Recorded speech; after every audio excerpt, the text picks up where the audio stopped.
E deixa ele colocar lá pra gente começar também. Tá bom. Entendeu? Tá. O REC já tá aqui já. Boa. O REC já tá lá. 3, 2, 1. Já tá ao vivo aí, ó. Boa, Com Fábio. vocês aí. Boa! Galera, desculpa o atraso aí, né? Intercorrências aí, São Paulo sabe como é que é, mas estamos aqui no Ironberg Barra Funda, né? Pro nosso projeto aqui, nossa live, nosso podcast, abordando um tema muito interessante. Acho que algumas pessoas vão se identificar com esse tema, né? Fortalecendo a sobriedade, né? E eis-me aqui, personal Mauro Lian, né? Atuando aqui sempre na área de treinamento. E do meu lado aqui, nosso Nutrão, né? Assim que falo, né? Assim que fala. Batizou agora Nutrão, né? Nosso Nutrão, Felipe Gomes. Fala aí um pouquinho aí, Fê. Bom, pessoal, então, para quem não me conhece, eu sou o Felipe Gomes, nutricionista. Hoje eu atuo com, principalmente, nutrição esportiva, performance esportiva, qualidade de vida, emagrecimento, hipertrofia. Isso é tudo que engloba hoje o meu trabalho. Uma parceria monstra com o Mauro aqui. Vamos presente de Deus na minha vida aí. Completar alguns anos aí de parceria. E hoje a gente teve o privilégio, né, Mauro, de poder trazer um cara que, além de ser nosso cliente em comum, é nosso amigo também, é um cara muito especial pra gente e que vamos abordar um tema muito sério, né? Um tema pouco falado hoje aí na internet, pouquíssimo falado também nas mídias e até para estudos científicos também a gente teve uma certa dificuldade em achar coisas falando sobre isso, né? Então, até para falar sobre esse tema, eu vou chamar aqui o Guilherme Manso, que ele vai se apresentar. Por favor, Gui, se apresente e fala um pouquinho aí sobre o tema que a gente vai conversar nesse podcast de hoje também. Bom, primeiramente, fala galera, tudo bem? E eu queria aqui saudar meu grande amigo Mauro Lian e Felipe Gomes. Eita, satisfação nossa. Que além de grandes amigos que a vida me deu recentemente, também é um excelente personal trainer, Mauro Lian, treinador. Eu até chamo ele de psicólogo, motivador, coach, tudo que engloba aí. Gostoso essa profissão tão significativa, tão importante hoje na minha vida e na vida de muita gente. E o Felipe Gomes. Nosso Nutrão. Depois avisa pro pessoal aí que já está ao vivo, tá? Nutricionista e meu grande amigo também, que se tornou nessa caminhada. Cara, eu tô muito feliz de estar aqui. Num ambiente desse, Ironberg. Privilegiado, um ambiente né? motivador. Privilegiado. Cara, que a gente vem aqui, a gente se diverte, a gente treina, a gente faz amigos, a gente vive, bate papo, prospera. tudo, e estamos tudo. aqui. E aqui, meu exatamente. primeiro podcast, falar da minha vida. Uma vida... vocês vão entender aí. Quem está em casa vai entender um pouquinho mais, porque a gente vai ter tempo para falar. E eu vim aqui disposto a falar. Joga tudo na mesa, Gui. Vai estar tudo aqui. Eu vou falar e vai ser muito interessante, vai ser muito bom, porque é o que eu sempre digo. Você que está me vendo aí em casa, eu tenho certeza que você conhece alguém que tem problema com drogas, problema com álcool. Se você tem um vizinho, um pai, um tio, a mãe, um namorado, um marido, a esposa. Ou se você não tem essa pessoa, eu sinto lhe dizer que você é uma delas. Então hoje todo mundo conhece ou tem algum problema com vício. E o tema drogas, eu considero o álcool uma droga. A gente está falando de alcoolismo e dependência química aqui, mas é tudo uma doença só. A gente vai estar falando aqui, vai mostrar para vocês. E vou estar mostrando para vocês também como a importância da musculação e da nutrição como base de tratamento para dependência química e alcoolismo. Você não falou o tema do podcast. O tema que é muito importante. Falei sobre ele, mas muita emoção, né? O tema que a gente encontrou aqui, que significa muito e vai simbolizar a nossa conversa, é fortalecendo a sobriedade. Musculação e nutrição como tratamento para dependência química e alcoolismo. Eu acho muito importante, nós escolhemos esse cenário hoje, né? Tô apontando mais para a câmera aqui da transmissão ao vivo, mas também vou falar aqui. Eu acho muito importante a gente ter escolhido, nós temos escolhido em um comum acordo a abordagem desse tema aqui. Exclusivamente hoje nós estamos abrindo o nosso podcast aqui num ambiente, né, que todo mundo conhece, o Ironberg, né? E especialmente está associado a isso que o Gui está vivendo hoje. a isso que o Gui está vivendo hoje. A parte da musculação, a parte da nutrição, e isso vem trazendo muito entusiasmo para ele. A gente vai falar de como a gente iniciou isso, como a gente começou a trocar ideia em relação ao treinamento. E é importante, você que está assistindo a gente, né, aqui nesse podcast, que de repente, igual o Gui falou, tem alguém na família, tem algum amigo, tem algum primo, tem um namorado, tem um marido que sofre de algum desses maus, ou da dependência química por conta de drogas, ou da dependência do alcoolismo, e a gente vai abordar vários temas aqui falando sobre os benefícios que a nutrição e o treinamento vem trazendo para o Gui, que hoje é nosso cliente em comum, eu e o Fê aqui podemos falar, e o nosso amigo. A gente vem criando uma conexão muito forte, e por isso que a gente está trazendo esse tema aqui para você. Eu acho muito importante que você que está assistindo, qualquer coisa, manda direct para a gente depois, faz alguma pergunta relacionada que a gente depois vai responder. Isso é muito importante. O Fê também está com transmissão ao vivo aqui, pode responder alguma pergunta. O Gui também já anunciou, e isso é muito importante. Legal. E, bom, dando continuidade aqui, agora eu vou me apresentar. Meu nome é Guilherme Manso, Guilherme Medeiros Manso, tenho 36 anos e tenho uma filha linda, Pietra, de 6 anos. Beijo, filha. Ela não vai ver ainda esse podcast, ela não está ainda com a idade muito apropriada, ela vai ter o tempo certo. O privilégio de ter um pai que vai sentar e vai conversar com ela, vai trazer a informação certa sobre tudo que eu passei com problema com drogas, com álcool. Ela vai ter o momento certo, eu tenho certeza disso. E tenho 36 anos, como eu acabei de dizer. E falando um pouco da minha trajetória profissional. Eu fui formado em administração nos Estados Unidos, na Flórida. Sou formado em marketing aqui no Brasil. E tive uma trajetória muito legal, muito importante no mundo corporativo. Mais especificamente no ramo de máquinas pesadas, da linha amarela. Tratores, retroescavadeiras, escavadeiras, esse nicho, esse mercado. Eu fiz uma carreira considerada de sucesso. Fui também produtor de festa de música eletrônica, dono de festa de música eletrônica, organizador, DJ. Bagagem. E tinha Cara, tudo. Exatamente, tinha esse combo de uma vida no corporativo considerada de sucesso e também a parte de eventos que, além de diversão, era também um negócio, né? E, bom, porém, recentemente, tem 1 ano e 6 meses, exatamente 1 ano e meio, eu fiz uma transição de carreira. Eu saí do mundo corporativo e hoje sou palestrante, terapeuta e também atuo como corretor de imóveis pela Remax. Então, se você estiver precisando vender seu imóvel, entra no meu Instagram, Guilherme Manso, pode me chamar. Ao merchan. Mas voltando, por que eu saí da área do corporativo? Uma empresa considerada uma das melhores empresas para se trabalhar no Brasil, uma trajetória legal, bonita, para os olhos de quem via. Por que eu saí desse cenário e fui para a área de saúde, terapeuta e palestrante, palestrar sobre vícios, palestrar sobre saúde mental? Porque eu descobri que eu tenho uma doença. E quando eu descobri que eu tinha essa doença,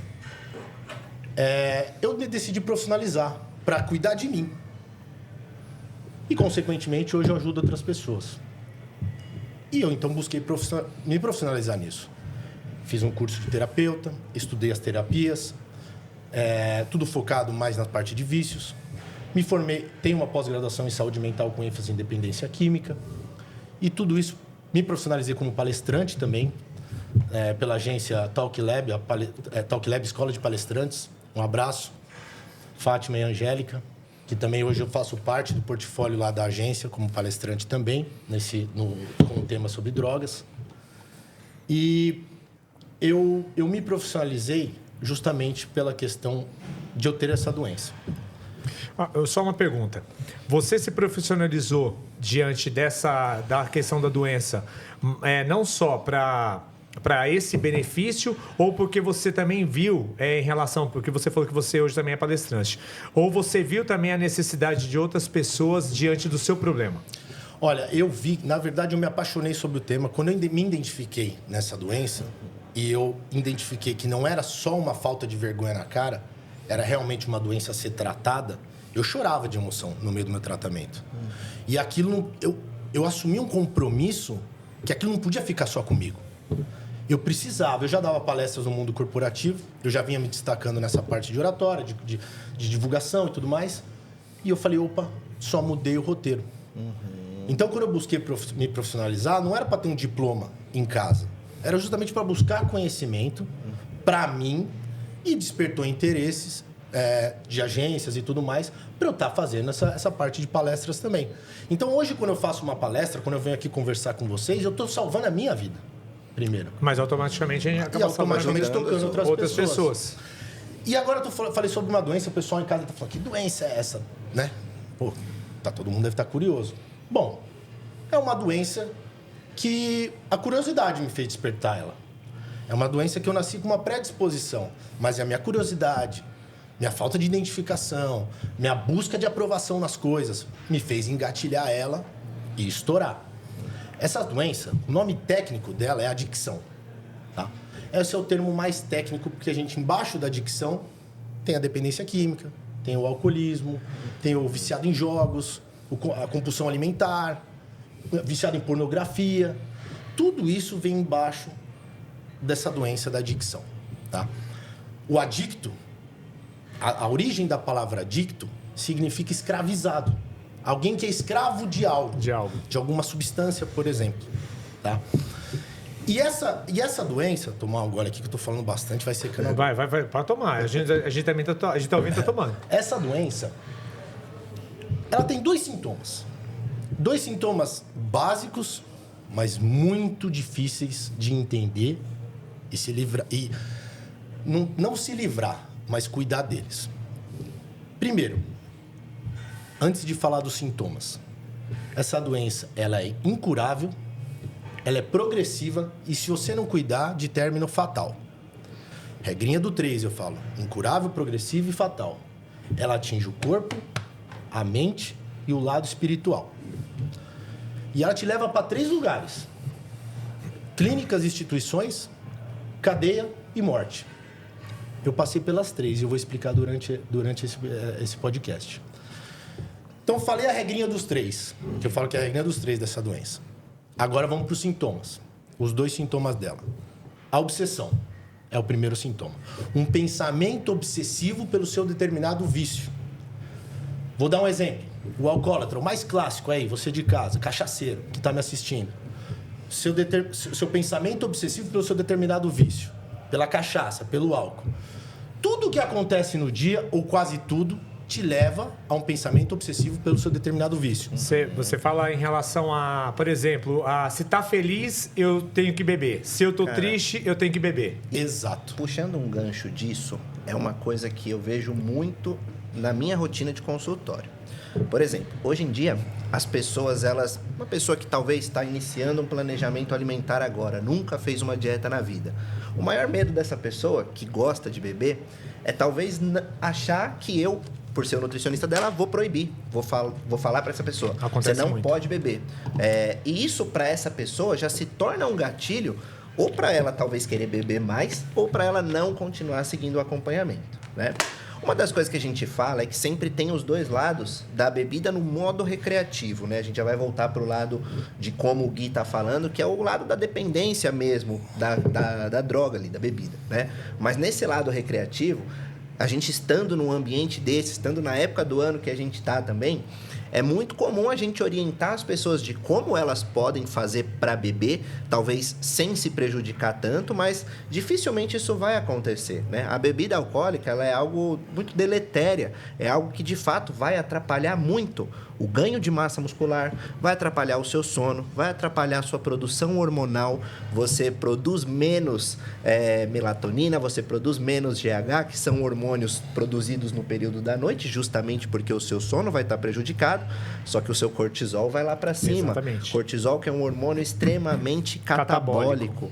É um hormônio que ele vai te atrapalhar, sim. Então, a bebida alcoólica, pensando nesse contexto de treinamento, sala de musculação, por exemplo, ela não vai contribuir em absolutamente nada para que você ganhe massa muscular, se esse for o seu pensamento, no caso estético também, e até mesmo pensando numa longevidade, né, gente? Saúde. Se você quer ser uma pessoa que vai ter uma boa mobilidade, vai querer aguentar passar pelos estresses da vida do dia a dia aí, né, fisicamente falando, a bebida alcoólica ela só tende a te atrapalhar. Pensando nesse contexto que o Gui falou, é realmente muito comum. As pessoas hoje em dia, tô feliz, vou abrir uma taça de vinho, vou tomar uma taça de vinho. Tô triste, preciso me reconfortar, vou também tomar uma taça de vinho.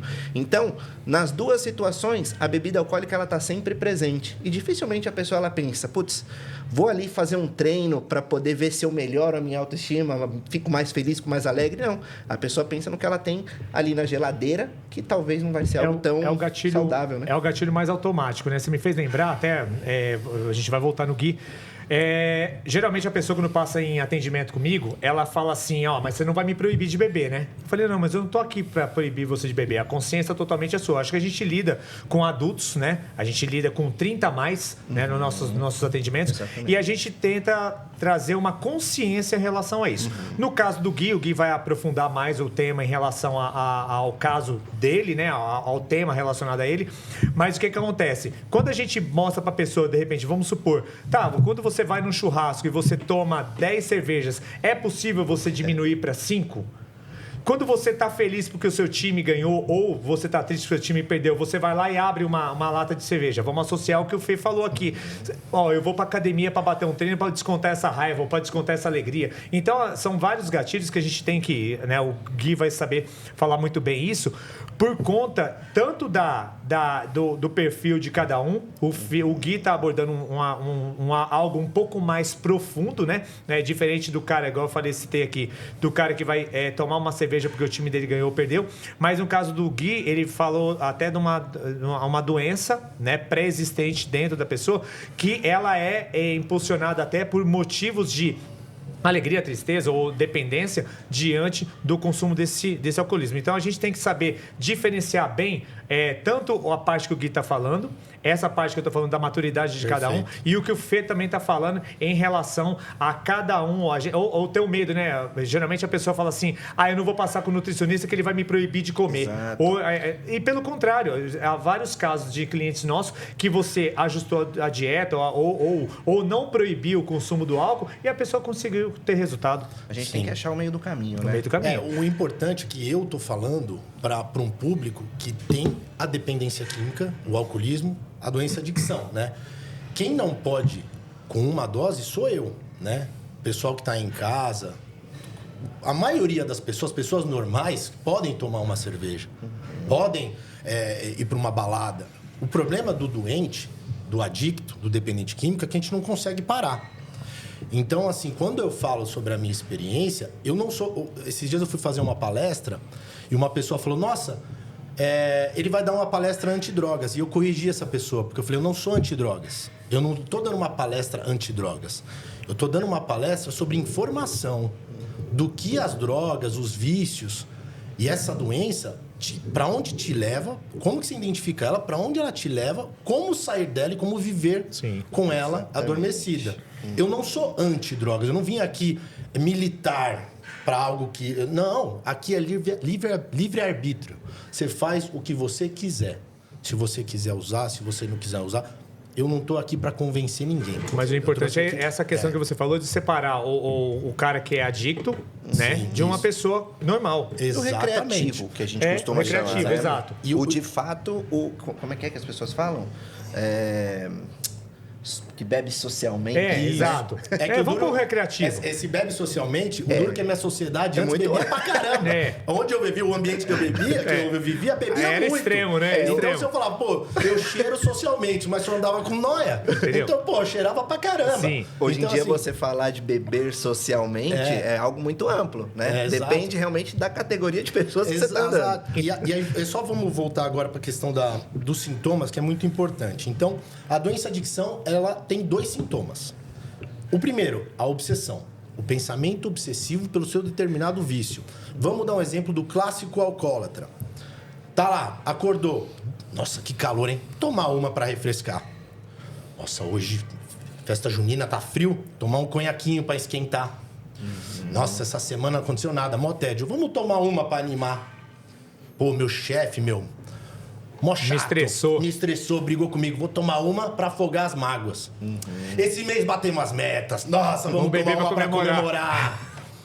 Vou abastecer meu carro. Parou no posto. Esqueceu de abastecer, mas pegou 2 brejas na lojinha. Pois é. Jogo de time de futebol, o time vai jogar, não preciso tomar uma porque meu time tá muito mal. Ou meu time tá muito bem, vai fazer muito gol. Pra ver que é um automático, né? Todos os pensamentos, você sai do trabalho, você passa naquela rua, você já olha pra dentro do boteco. O que você tá olhando pra dentro do boteco? Tudo é conveniente. Você tá buscando sarna pra se coçar.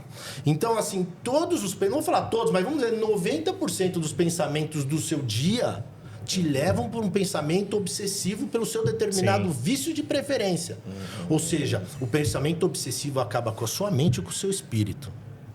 E o segundo sintoma, a compulsão. A compulsão é aquela que mata e destrói o seu físico. O que é a compulsão? Basta uma dose, eu não consigo parar. Eu não consigo parar. Se eu tomar uma dose de cerveja, eu vou passar 3, 4 dias cheirando sumido daqui, vocês não me acham mais. Então é o seguinte, a compulsão, o adicto, ele não pode vacilar. Ah, breja zero. Lascou, vai recair. Você vai tomar breja zero 3 vezes. Na quarta você vai recair, olhe lá. Então, assim, obsessão e a compulsão. Quem é doente, quem tem adicção, quem é dependente químico, quem é alcoólatra, não pode ir chegar agora no Réveillon na praia. Ah, tá todo mundo bebendo, eu vou tomar uma. Porque todo mundo pode, porra. Mas você não é todo mundo, né? Exato. Você não é todo mundo. Então, você tem uma questão aí. Exatamente. Então, obsessão e a compulsão são os 2 sintomas que são poucos, mas muito difícil de você entender e controlar. Ô Gui, o adicto, ele tá associado a qualquer situação? Olha, a gente fala que assim, a droga é só anestesia final. É só a cereja do bolo. Eu percebo se eu vou recair pelos meus comportamentos muito antes de usar droga. Por uma irritabilidade, por uma falta de paciência, por uma tristeza profunda, por meus comportamentos, por a minha casa desarrumada, eu já percebo que eu vou recair. Então, assim, quando você entende sobre a doença, a droga, a gente fala até, esse cara tá fedendo a droga. A gente já sabe que esse cara vai usar a droga. Porque, assim, os comportamentos dele... Ou então aquele cara que só parou de usar droga, mas não tratou a doença. Continua sendo um cara asqueroso, um cara que ninguém consegue ficar perto, um cara... A doença da adicção, o núcleo dessa doença é o isolamento. Seja na ativa ou na vida limpa. Sim. Porque na ativa você fica usando tanta droga que no momento você fica sozinho na sua vida. E tem gente que para de usar droga, mas não trata a doença, que fica sozinho também, ninguém aguenta ficar perto. Agora todo mundo acha que em casa tem aquele tio que chega no churrasco, hoje não tá podendo beber. E fica intragável, ninguém consegue chegar perto dele. Eu até falo, pô, volta a beber, cara. Agora eu entendi, agora eu entendi o gatilho de solidão dele. Por isso que ele vai 3 vezes no dia na academia. É, porque eu amo vocês, eu não vou fazer porque sozinho a vida inteira. A droga agora é nós. Exato. Mas é o núcleo. Caramba. E é bacana isso. Porque às vezes a pessoa critica. Cara, é muito importante, né? Existe um extremo pra tudo, mas assim, você tem que entender o extremo. Por isso que eu não julgo nenhum tipo de situação. Por isso que eu perguntei se o adicto, ele serve pra qualquer situação. Porque se o adicto, ele serve pra qualquer situação, eu sou um adicto. Eu não posso ver nada na internet que eu vou lá e eu sou compulsivo e eu aqui, ó. Mas, Maurão, e compro, entendeu? Eu conheço vários adictos que só nunca deu um tiro de cocaína ainda. Ainda não, espero que nunca dê. Porque assim, a pessoa se identifica pelos comportamentos compulsivos e uma obsessão por uma determinada coisa, que você fala, cara, se essa pessoa achar a droga de preferência dela, lascou. Então, assim... Tem muito disso. E olha que interessante. Vamos fazer o seguinte. Vamos agora pensar sobre a identificação da doença. Já que você está falando sobre identificação. Isso. Eu consegui identificar um adicto com 4 anos de idade, cara. 4 anos de idade. Sabe por quê? É o seguinte. Pelo comportamento dele. O que o adicto é? Ele é carente de dopamina. O que é a dopamina? É o neurotransmissor que nossa cabeça gera toda vez que tem uma motivação. Toda vez que tem uma novidade, uma emoção, a gente quer ir atrás. Tipo o ratinho do laboratório. A gente quer ir atrás da dopamina. Eu, na minha época, cara, eu era aquela criança fora da curva. Eu podia estar com as 2 pernas quebradas e não parava de brincar. Eu pulava muro da escola, eu brincava de futebol, de vôlei, de basquete, limite, né? de peão, de tudo, sem limite. Gente, nós sabemos que toda criança gosta de brincar. Mas tem crianças que é fora da curva. Isso, igual eu era. Limite. Cara, eu sempre fui o único primo rodeado de primas. Eu lembro eu com 6, 7 anos, as primas vão ficando mais velhas, elas vão fazendo aquelas brincadeiras de fazer a unha. Começa a fazer a unha. Você também fazia a unha? Não. Aí, olha, não tem nenhum problema se eu quisesse fazer, mas eu fazia pior. Eu senti o cheiro da acetona. E eu roubava acetona das minhas primas pra ficar cheirando acetona no banheiro. Olha já como é que começa Com 6 anos. Então, ó, como é que começa. Na época dos Monzão 2.0 etanol, meu pai tinha a gente ia pro posto de gasolina, ficava aquele cheiro do etanol. Tem gente que sente prazer. Com acetona, né? A mãe tá fazendo a unha, a criança tá cheirando acetona. Isso, enfim. eu ficava ali. Nossa, que acetona gostosa. Ali já era a minha coisa, já era minha identificação pra uma coisa normal. Mas eu acho que todo mundo tem isso. Ou alguns pra mais, alguns pra menos. Então acho que todo mundo carrega isso, né? Puxando isso um pouco pro gancho da alimentação, a gente pode até fazer uma associação, talvez, com compulsão alimentar, obesidade. Que já vem trazendo da infância. Porque o nosso centro de prazer no cérebro é o mesmo para você que usa droga, para você que come compulsivamente ou para você que busca prazer enfim, no que você quiser buscar. O centro de prazer é o mesmo. Então, quando a gente para e vê aquela galera dos Estados Unidos, do quilos mortais, por exemplo, 300, 400, 500 quilos, né? Essa pessoa, às vezes, tem uma certa inibição nesse hormônio do prazer, porque essa pessoa ela come compulsivamente e ainda assim ela não se sente satisfeita. Exato. Com pessoas que fazem uso de droga de forma ilícita, por exemplo, né? De forma exagerada, também é dessa forma. Até essa pessoa sentir essa recompensa do prazer e decidir parar, isso demora muito para chegar e acontecer. E na prática de consultório, a gente observa, em alguns casos, isso, obviamente, de uma maneira muito menos intensa, né? A gente percebe que, um exemplo assim bobo, mas que acontece muito. As pessoas se acham compulsivas por chocolate. Gente, compulsão por doce, compulsão por alimento específico não existe, tá? Você, se for uma pessoa compulsiva, falando no caso de alimentação, por exemplo, é porque você come qualquer coisa de forma exagerada. Agora, compulsão por algo específico não existe na alimentação. Para de ser louca. Ela quer a recompensa, né? Quer a recompensa, exatamente. E vamos traduzir agora, papai e mamãe que tá me vendo aí em casa. Hoje vamos traduzir pro... Vamos trazer pro dia atual. Da lata. Pro dia atual. Que hoje tá muito mais fácil de identificar uma criança adicta. Verdade. Olha aqui, o que eu falei sobre dopamina? Verdade. A gente é carente de dopamina. O que vocês estão dando pros seus filhos celular com 3, 4, 5 anos de idade, com internet e tudo?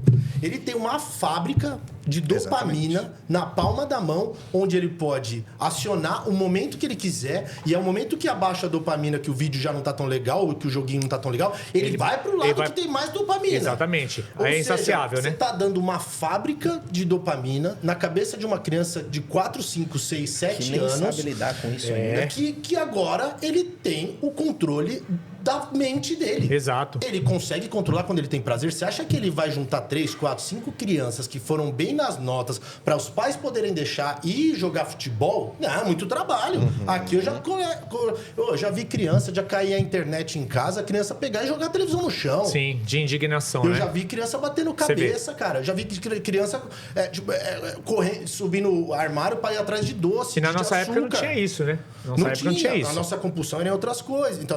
Então, assim, hoje você tá dando uma droga na mão da criança, até a gente que já é adulto, que já tem vamos dizer assim, tudo já mais formado, às vezes a gente se perde com o celular, mas a gente tem uma consciência, tô indo além. Agora você tá com 4, 5, 6 anos, a criança não tem consciência. Não tem. Tudo que ela quer tá aqui, cara. E a parte dos pais em relação a dominar isso e até trazer para uma maturidade até mais consciente em relação a tudo, é um dever dos pais, né? Eu vejo muitos casos de pais que estão ali batendo papo, né? E trazendo já para esse começo, né? Vamos pegar do gatilho da situação do tema que a gente está abordando, do pai ali tá conversando ali com amigos num churrasco, tal, e o filho, pai, não sei o que, não enche o saco. Isso, não enche o saco. Então é muito conveniente você, né, dar essa satisfação, dar esse prazer como distração para a pessoa. Só que a gente tem que pensar lá na frente que isso pode ter consequência. Sim. Pode ter consequência. Eu acredito, Gui, a gente não, igual eu falei, a gente está aqui julgando, mas houve uma consequência para os pais em relação ao seu caso. Os pais que precisam de terapia. Entendeu? Primeiro, os pais, eu precisei, Sim. Eu era um desses, viu? Eu não tô julgando, não. Então, mas hoje você é pai. Hoje você é pai e você tem essa consciência. Mas eu errei no começo também com a minha filha, porque eu também fazia isso. Hoje eu tenho uma consciência, eu converso muito com ela. Olha, você vai ter um momento no dia que você vai poder ver na televisão o que você queria ver aqui. justamente para eu ir vendo se ela já tem uma predisposição à adicção ou não, entendeu? Ó, a minha filha quer um sorvete, um açúcar. Eu converso com ela, olha, você vai ter direito a um docinho no dia. Você escolhe o dia, o momento do dia, justamente para ver como que ela tá, a impulsividade dela. Já quero agora, já fico de olho, ela já quer muito agora. Sim. Tá, teve um dia que eu lembro que, assim, negócio de pandemia, ficou muito do álcool em gel, né? E minha filha esses dias pegou álcool em gel. Nossa, que cheirinho gostoso. Eu falei... Já ficou ligado. Já fiquei ligado. Por que ela tá sentindo o cheirinho gostoso do álcool em gel? Já troquei o álcool em gel. Peguei um que não era tão forte. Não fiquei passando mais. Vamos lavar a mão com sabonetinho, filha. É o famoso vigiar. Entendeu? Falar, na prática clínica, eu percebo muito isso no dia a dia. Por exemplo, é muito difícil eu atender crianças. Hoje eu atendo de adolescentes em diante, né? O atendimento com crianças acaba sendo muito difícil, porque não é a criança que você tem que educar alimentarmente falando, né? Nutricionalmente falando. É o pai e a mãe. Em muitos casos, os pais não estão dispostos a fazer o que aquela criança precisa. Seja uma criança obesa, ou seja uma criança que está com algum certo grau de desnutrição, por exemplo.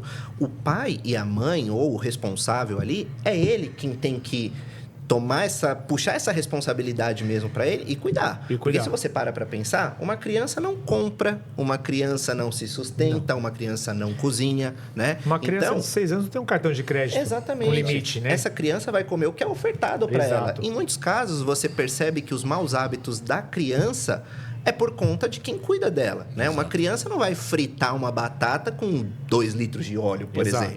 Né? Então, a criança ela vai comer o que derem para ela. Então, muito se fala assim... Tem mães e pais também que eu conheço, que são pessoas do meu convívio, que não deram doce para os seus filhos até os 2 anos de idade, o que é a recomendação mesmo, né? Da Organização Mundial da Saúde. Uma criança não ser ofertada por doces, não ser ofertada de doces até os 2 anos de idade. E aí essa criança chega na casa de uma avó ou vai numa festinha e as pessoas acham que por ela estar vendo aquilo, as pessoas comendo, outras crianças comendo, ela vai sentir vontade. E não. Se você nunca sentiu o sabor daquilo, por que você vai sentir vontade de uma coisa que você não conhece? Você não conhece, exatamente. Né? Então, é assim, a educação também de pais que querem fazer é dificultada pela sociedade. E olha o que é muito interessante. Aqui vai também um outro aviso para papais e mamães, né? Eu tô aqui, não é para falar que a geração anterior errou, não é para falar, mãe, pai, eu te amo, eu fui criado com muito amor. Porém, a informação mudou. Eu vim de uma geração que eu falo que foi a mais louca de todas, a que mais gerou drogas, a que mais surgiu drogas, a facilidade de você conseguir drogas. Estamos falando de internação nos anos 90, começo de 2000, que dava eletrochoque na galera. Choque na cabeça, no crânio de um dependente químico, cara. Hoje não, a gente tem tratamentos muito avançados que funcionam. E eu sou a prova disso. Entendeu? Então, assim, o que eu quero dizer hoje pro papai e pra mamãe? Seu filho tá cagando pro que você tá falando. Ele não tá nem aí pro que você fala. Pelo contrário, quando falavam que eu não podia, ali que eu queria usar mais, que eu queria mais. Ah, você não pode usar droga que vicia e mata. Vamos ver se não vicia e mata mesmo. Você quer provar, né? O seu filho, ele tá olhando as suas atitudes. Ele não tá ouvindo o que você tá falando. Ele tá de olho no que você fala, o que você faz. Como que eu vou falar pro meu filho não beber refrigerante se eu bebo refrigerante? Como que eu vou falar pro meu filho não fumar se eu tô fumando um maço de cigarro por dia? Então, olha o que aconteceu comigo. A mente da criança, sem julgamentos, sem nada. Eu percebia que, por exemplo, meu pai e minha mãe sempre trabalharam muito. Iam pra rua trabalhar, minha mãe na profissão dela, meu pai na profissão dele e tal. Meu pai sempre foi um cara muito fechado, mais duro, né? Paizão. E ele era um cara mais fechado, mais duro.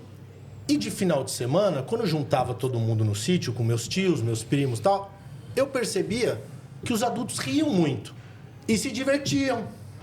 E a mente da criança fala que durante a semana é um período mais sério e de final de semana é um período mais legal, porque tá todo mundo rindo. Só que tá todo mundo rindo com uma bebidinha amarela, com um colarinho branco em cima. E a criança fica olhando, mas todos eles dão risada. Todos eles cuidam da bebida com ritual. É ilustrativo. Você vai lá comprar, você põe pra gelar, tem o momento certo, tem o copo perfeito, tem um jeito de pegar na garrafa. A mente da criança não tá nem aí porque os pais tá falando, ela tá observando. Meus pais e meus tios, eles fazem aquilo, eles cuidam da cerveja. Aí eu vou na casa de outros amiguinhos, os pais desses meus amiguinhos estão fazendo a mesma coisa. E o que acontece com a cabeça da criança? É legal. Vai pegar. E aí o que fazem? Você é criança, isso é bebida de adulto. E aí você fica com aquilo na cabeça. Eu sou criança, eu não posso. Aí você vai tentar outra vez? É proibido. Você é neném. Você não é adulto ainda. E aquilo fica na cabeça. Todo mundo ri, toma aquilo. Eu sou neném e não posso beber. O que acontece, Felipão? O que acontece, Maurão, quando a gente entra na pré-adolescência, com 14, 15 anos? O que a gente se sente? A gente é empoderado. Adulto. Acha que pode tudo. A gente faz 14, 15 anos, se sente o adulto. O que acontece? Vai começar e não tem proibição. Bebeu. Agora eu sou adulto. Nossa, não é que é legal mesmo? Não é que me diverte? Eles tinham razão. Aí você começa a namorar a menininha que você mais observava, o menininho que você mais gostava, você começa a ficar mais popular, você consegue ter uns amiguinhos mais descolados na escola, você começa a beber, começa a fumar, você começa a se descolado porque você consegue um negocinho diferenciado pra todo mundo. Você se sente adulto. Porque a vida inteira falaram que você é uma criança e você não podia beber bebida de adulto. Agora eu sou adulto e eu posso beber. Com 14 anos. E ali você começa. Então, o que eu tô falando pra você, papai e mamãe? Não quer que seu filho beba? Não beba na frente dele. Isso não é garantia que ele não vai beber ainda. Ou então, você quer tomar sua cervejinha, você quer tomar sua cachaça? Chega pro seu filho e pra sua filha e fala, filhão, você ainda tem 5, 6 anos e essa bebida é pra pessoas com mais idade. Vamos fazer o seguinte, quando você tiver uma idade avançada, o papai vai tomar uma com você. Eu vou te ensinar como é que toma uma. Só que se eu souber que você tá tomando escondido de mim, o papai vai ficar chateado com você. Traz a informação. Sim, exato. Fala real. Exato. E mostra, então você quer tomar? Você vai tomar. Mas com 15, 16, a verdade que você achar que é certo pro seu filho, você vai, vem cá, isso é a cerveja.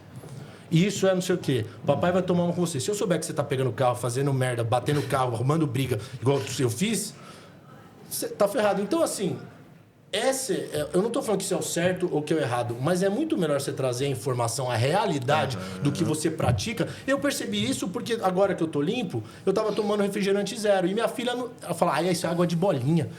Não pode tomar água de bolinha. Não pode, filha. E eu bebendo. Eu falei, na minha vida inteira eu via falando que eu não podia porque eu era criança e agora eu tô fazendo igual com refrigerante? Exatamente. E eu parei de beber refrigerante. E, Maurão, jogando um pouco pro seu lado, você deve ter alunos que gostam de beber também. Sim. Você deve perceber muito isso na segunda-feira. A pessoa, às vezes, teve um puta rendimento na sexta, mas aí chegou segunda, a pessoa tá só o bagaço, moído. Acontece muito, e o que você faz? Nós temos uma em comum, que é assim. que ela não esteja vendo aqui, que ela não se identifique. Depois você me conta. Depois eu conto pra você quem é. Mas é muito comum, isso é muito comum, porque o que acontece? Eu acho que o pensamento, nós temos clientes hoje, Fê, que o pensamento ainda é muito infantil. Ainda é aquele infantil. Eu treinei bem de segunda a sexta, eu dei o meu melhor, eu fiz de tudo que o meu personal pediu pra fazer, fiz a dieta corretamente, agora eu vou me dar luxo, eu mereço ter um final de semana, um sábado ou domingo, ou sábado e domingo, pra poder, tipo assim, extravasar. Você ri, você sabe. Porque a pessoa ela acha que ela merece tanto. Então, mas exatamente. Inverte para você ver que ainda assim a gente tem um pensamento infantil dentro dos adultos que a gente atende, porque ela acha que ela precisa se recompensar. Ela precisa se recompensar. Ela acha que é um sacrifício cuidar da saúde. Exato. Às vezes não é nem achar que é um sacrifício, mas ela fala assim, eu entreguei tudo que eu precisava entregar, então agora eu mereço me agradar. E às vezes a pessoa, ela quer se agradar, ela não quer se agradar lendo um livro.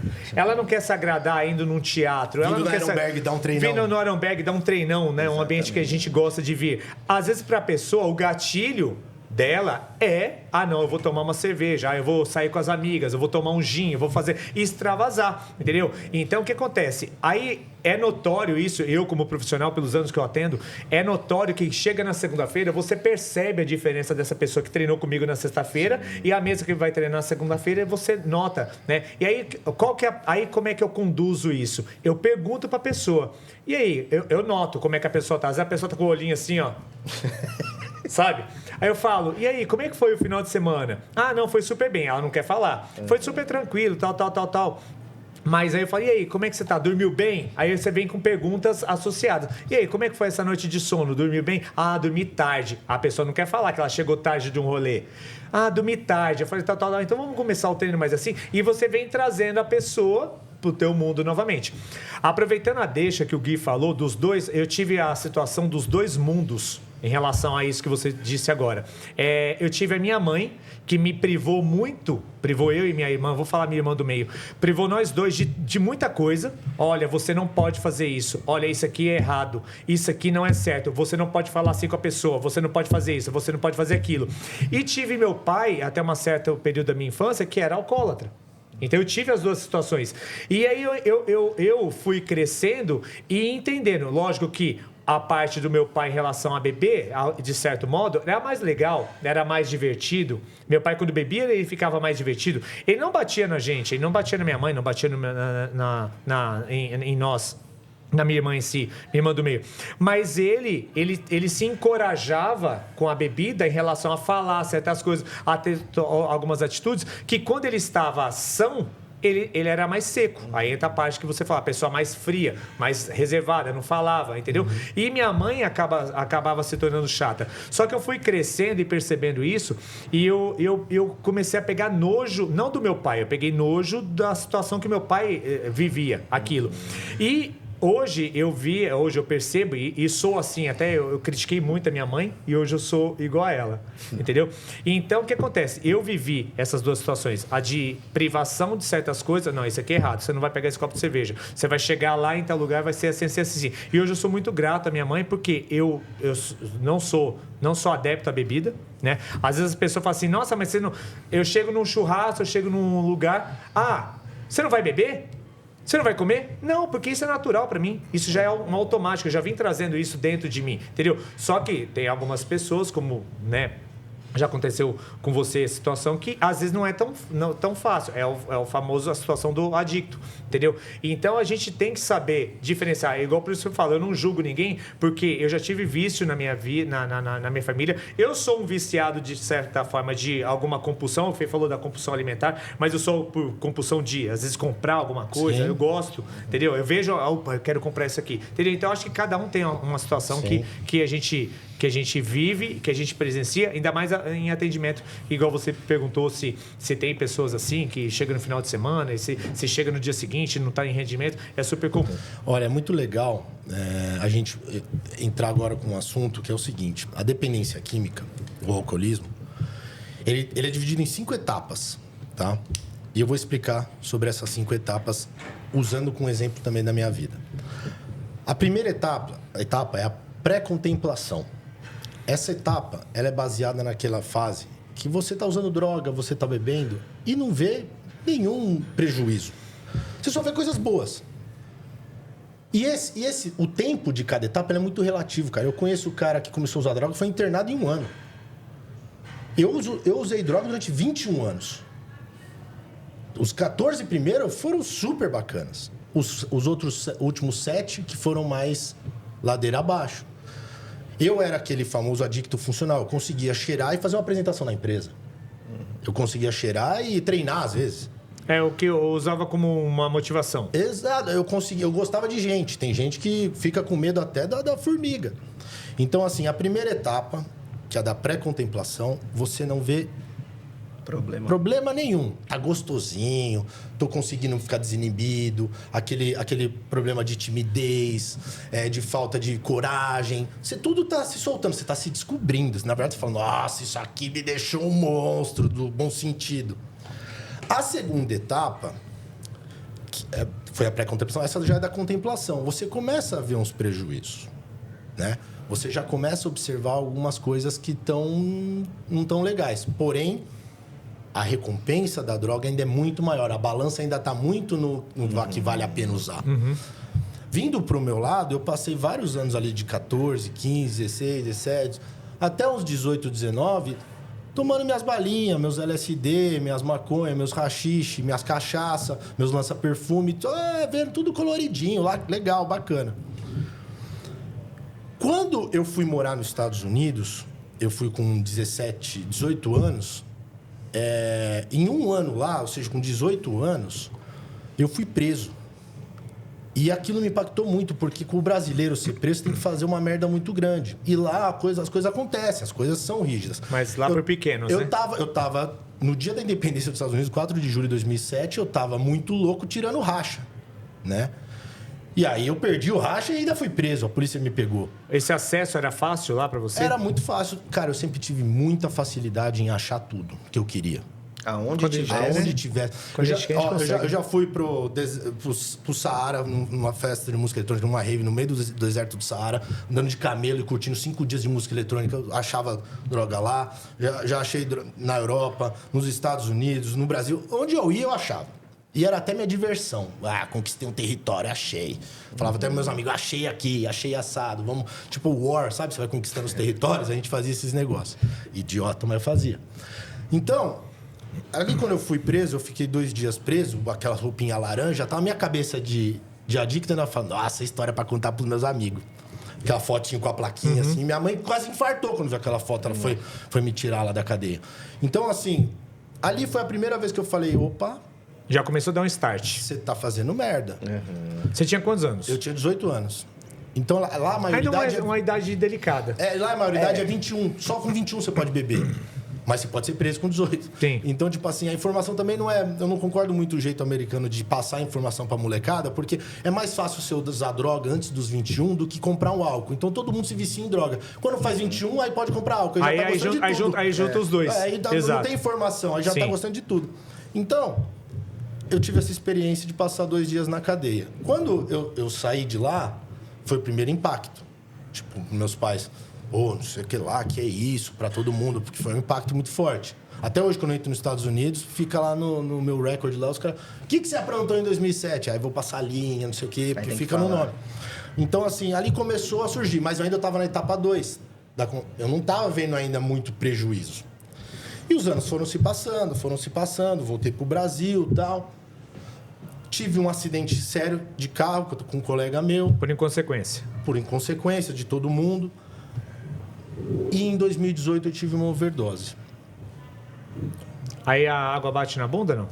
Cara, essa overdose foi o seguinte. Eu tava trabalhando numa festa de música eletrônica ali no Canindé, no estádio da Portuguesa. E eu era o motorista dos artistas. Eu sempre, por falar inglês, espanhol, eu era os motoristas dos artistas gringos. E eu já tava trabalhando ali há uns 2 dias, usando cocaína e até numa quantidade pouca. Mas acabei misturando também muito com energético, essas coisas, porque eu precisava ficar acordado. No segundo dia, eu estava até bem, perto de outras situações, porque eu estava até trabalhando, era mais para não ter acordado. Eu caí e convulsionei. Eu estava esperando, estava atrás do palco, esperando o artista terminar de tocar para eu ir pegar ele para ir pro hotel. Eu convulsionei. E ali, graças a Deus, estava perto do resgate da festa. Eu não lembro de mais nada, me levaram para uma UPA ali perto do Carandiru. E eu fiquei 2 dias em coma entubado. Caraca, velho. Quando eu acordei, tinha uma sonda no meu pênis e uma aqui. Eu arranquei as duas de uma vez, saí vomitando e saí correndo, velho, da UPA. De aventalzinho, com a bunda de fora e tudo. Saí.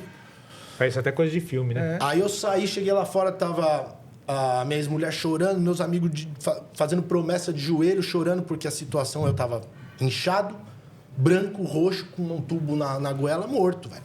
Né? Então, assim, aí eu cheguei em casa. No que eu cheguei em casa, eu morava com minha ex-mulher. Eu falei, minha mãe não pode saber do que aconteceu. Meu maior medo era minha mãe saber que eu usava droga. Até então, eu não sabia. Quando eu fui preso, eu falei que foi só cachaça. Quando eu cheguei em casa, eu comecei a ter muita dor nos rins. E aí, eu tava na casa da minha mãe num jantar. Eu falei, mãe, não tô legal. 2 dias depois que eu voltei do coma. Acho que eu tô com pedra no rim. Cheguei no hospital, os caras fizeram o exame, me olharam e falaram, você não tá com pedra no rim, seus rins não estão funcionando. Eu tive um colapso renal, pela overdose e pelo excesso de remédio de medicação também. UTI, não foi nem a semi-UTI, já fui para aquelas UTI que parece o VIP, do negócio pesado lá em cima, a galera em estado terminal e eu. Quando eu cheguei lá, eu manipulei durante 7 dias de UTI todo mundo para não contar para minha mãe que era uma overdose. O adicto, ele é muito manipulador. Mas você acha que ela já não sabia? Cara, porque o pai e a mãe conhecem o comportamento, né? Eles sentem, mas é por esse sentem. A não ser que seja muito negligente. Não é que por esse falta de conhecimento, achava que era bebida, entendeu? E a bebida ela é socialmente aceita. O álcool, eu considero a droga mais perigosa, é perigosa justamente por isso, porque as pessoas se reúnem em família para beber, se reúnem num evento de trabalho para beber. É uma droga lícita, né? É uma droga que ela é romantizada. Você sai num jantar, você toma o quê? Um vinho. Uhum. Ela é romantizada. Então, se você vai num ambiente, num happy hour de empresa, você toma. Então, só para voltar nessa segunda etapa. Aí eu tive essa overdose. Depois dessa overdose, eu fiquei 7 dias na UTI, com um robô de hemodiálise do meu lado. Fizeram biópsia do meu rim, ultrassom. E os caras falaram, você tá inteiro, parece um adolescente. Era isso que eu queria escutar, para poder usar mais droga. Então, eu já fui preso, uma overdose, acidente de carro. Olha a cabeça do adicto. É currículo para falar para meus amigos. Quando eu saí depois de 7 dias que eu tive a alta, o médico que assinou a alta assinou a overdose. Minha mãe leu e foi a primeira vez que a gente teve essa conversa. Eu nunca tinha rodado nem com uma seda em casa. E aí ela viu overdose de cocaína. E eu cheguei em casa, ela estava nos prantos. Choramos muito, conversamos. Falei, mãe, eu vou parar. Porque realmente eu queria parar por medo. E não porque eu queria. E eu fiquei 6 meses limpo. Por medo. Enquanto adicto, enquanto dependente químico, o alcoólatra, não decidi parar por ele, querer parar para salvar casamento, querer parar porque tem medo da mãe descobrir, ele não vai parar. Ele pode ter um período limpo, mas ele volta. Então, eu fiquei 6 meses limpo. Aí, eu usei uma vez, achava que bebida não era droga, eu usei uma vez, acabei cheirando de novo. Aí, quando eu vi, perdi o medo. Aí voltei com força. Então, ali eu comecei... Essa etapa 2 começou, aquela de a gente ver que tem mais prejuízos, começou a vir. A terceira etapa da dependência química, que é a do planejamento, é quando você entra num planejamento para começar a parar. Certo. E ela demora muito para você conseguir. Então, você começa a ver, os prejuízos estão maiores que os benefícios. Sim, legal. Aí já começa a ter a consciência. Eu vou ter uma ação. Vou me planejar para parar. Vou fazer uma terapia, vou ser internado, o que for. Exatamente. Eu vou fazer um planejamento. E eu comecei a planejar. Então, eu parei 6 meses... Aí eu usei, perdi o medo. Aí depois via muita briga no casamento. Eu decidi parar para salvar meu casamento. Você acha que o casamento, seu casamento, ele terminou por conta disso? Olha, eu não acho que foi só por causa disso, mas contribuiu muito. Tá? Contribuiu muito. Só nesse ponto, só nesse exato momento, o organismo dele já deve ter sofrido muitas modificações e alterações. Vários impactos. Justamente porque... O álcool, as drogas, de forma geral, são substâncias que o nosso organismo não metaboliza. Não. Né? Então, a ideia dele é excretar repelir a todo momento. Né? Então, você, muito provavelmente, que até foi o que aconteceu e foi atestado, né? Você teve uma sobrecarga renal, né? O rim foi o primeiro prejudicado. Teve o coma de 2 dias. É muito provável que o seu fígado também tenha sido muito prejudicado, principalmente por conta do uso de tudo, né? Uhum. De uma forma muito exagerada também. E aí, por conta disso, eu já até vi algumas fotos que você me mostrou, um aspecto mais emagrecido. Você era um cara mais emagrecido, mais desnutrido mesmo. Muito provável que você estava em algum quadro mais severo até de desnutrição. A pele é de... Exatamente. Você vê que, assim, essa deterioração... ela acontece de várias formas, né? Você vai pegando... Você começa em uma coisa, mas ela vai se intensificando cada vez mais. para outras coisas. Claro que no caso do Gui, que foi uma pessoa que usou por muito tempo e em grandes quantidades, isso acontece de uma forma muito mais exacerbada. Mas se a gente for falar das pessoas que usam de forma recreativa, isso também acontece. Acontece. Né? Só que essa deterioração... é mais lenta. É mais lenta. Não é dessa forma rápida, você já entrar, ser entubado e começar a fazer hemodiálise. Não. E as pessoas, elas pensam que isso é uma coisa que nunca pode acontecer com elas. Aí, na sua opinião, você acha que essa agressão mais rápida é pior ou a agressão mais lenta? Eu acho que as duas são péssimas. Você concorda, tá? eu concordo também que as duas são péssimas, mas você concorda que essa que você vai por recreação, ela vai aos poucos? Exatamente. E por ela ir aos poucos, você tem uma chance de reverter esse quadro. Também. Pode ser que você não chegue lá. Isso. Quando se bate já de uma forma muito rápida, você já não tem mais o que fazer. No caso do Gui, você correr atrás do prejuízo, só que você já teve um prejuízo grande lá atrás. Para quem vai indo de uma forma mais lenta, não vai perceber. Ela não vai perceber. Não vai exatamente. E tem a chance de não chegar a um nível tão elevado quanto fazer uma hemodiálise, ou ter que chegar numa situação de um transplante, por exemplo, né? Então, acho que os dois são muito ruins para o organismo e cada um vai ter ali a sua forma de cuidado, tratamento e reversão, se a pessoa quiser. A fase 4... Isso que você falou tem total sentido, né? Só que o importante também é a gente saber que as drogas, elas não te matam só no quesito de uma overdose, num quesito da parte dos órgãos e se morrendo. Ela te mata de vários tipos. Ela te mata indo buscar a droga, ela te mata dirigindo, ela te mata você loucão atravessando a rua olhando pra cima, ela te mata numa briga de trânsito, ela te mata numa briga na balada. A situação que ela te expõe. Ela te mata num suicídio. São muitas situações. Então, assim, o tempo ele é relativo. Eu tô na parte recreativa. Quantas pessoas eu vi morrer na parte recreativa por um acidente de carro? Então, assim, quantas pessoas eu vi morrendo por causa de uma briga, tomou uma garrafada, né? Então, assim... De bobeira. Por bobeira. Nem adicto nem problema com drogas tinha, mas a droga que tirou a vida dele. Sim. Porque se ele não tivesse nas situações fora do controle, ele não teria morrido. Sim. Então, assim, a droga, o álcool, ele te mata com várias maneiras. Não necessariamente de uma overdose. E a parte 3 que eu falei, que você está no planejamento. Vamos para a parte 4, que é da ação. Você foi para cima de um tratamento. Seja, no meu caso, por exemplo, eu tentei vários tipos de tratamento. Tentei igreja, tentei terapias, tentei... Porque eu sempre estava fazendo pelos outros. Pelos outros. Não por você. Eu queria salvar o casamento, aí quando eu tinha uma briga séria no casamento, eu voltava a usar com força, porque eu me senti injustiçado. Eu queria parar pela minha mãe para não souber, mas e se eu fizer escondidinho aqui, ela não vai ficar sabendo. Tem aquele pensamento, tipo assim, eu tô tentando fazer minha parte e ela não tá reconhecendo, então eu vou voltar a usar porque não tá adiantando. De mim. O adicto não sabe lidar com frustração. Seja para comemorar, para afogar as mágoas ou para aliviar um tédio, ele vai usar. Então, promessas que eu fazia. Não, se eu entrar nesse trabalho, eu vou parar. Eu entrava no trabalho, começava a ganhar mais dinheiro, usava mais. Quando minha filha nascer, eu vou parar. Desci na maternidade e usei para celebrar. Então, assim, não tinha promessa. E quando você não cumpre uma promessa, o que acontece? Você usa com mais força. Na alegria ou na tristeza. É igual a dieta. A pessoa que fura a dieta, agora eu vou comer doce, vou comer chocolate, já vou comer desembestei pizza. mesmo. Agora eu vou dizer, agora tudo. Vai com tudo. Então, assim, quando você vai para uma ação, você não pode fazer direta. É só por hoje. É cada dia de uma vez. Hoje eu não vou usar droga. Amanhã fala de novo. E amanhã fala de novo. Mas vive o dia de hoje. Esquece o dia de amanhã. Esquece o que passou. Tem um ponto que eu quero entrar com você. Então, assim, fui para essa quarta etapa da ação. Você quiser fazer uma pergunta? Não. Tá. De boa. Fui para essa quarta etapa da ação. Eu fiquei nesse 3 e 4 muitos anos da minha vida. Vou fazer essa ação, fazer ação. É uma graduação, né? Aí voltava para 3. Aí de repente fases. voltava para 2. Não, os benefícios estão melhor, porque agora eu tô com um trabalho da hora, eu uso droga, não sei o quê, blá, blá. Aí ia para 3, que eu começava a perder reunião, a ter uma crise de pânico para entrar numa apresentação, não sei o quê, bababá. E aí você começava a ficar entre a 2, a 3 e a 4 muito tempo da minha vida. E repetiu a 2, a 3, a 4 muito tempo. Até chegando aqui, até você graduar. Peraí, essas fases...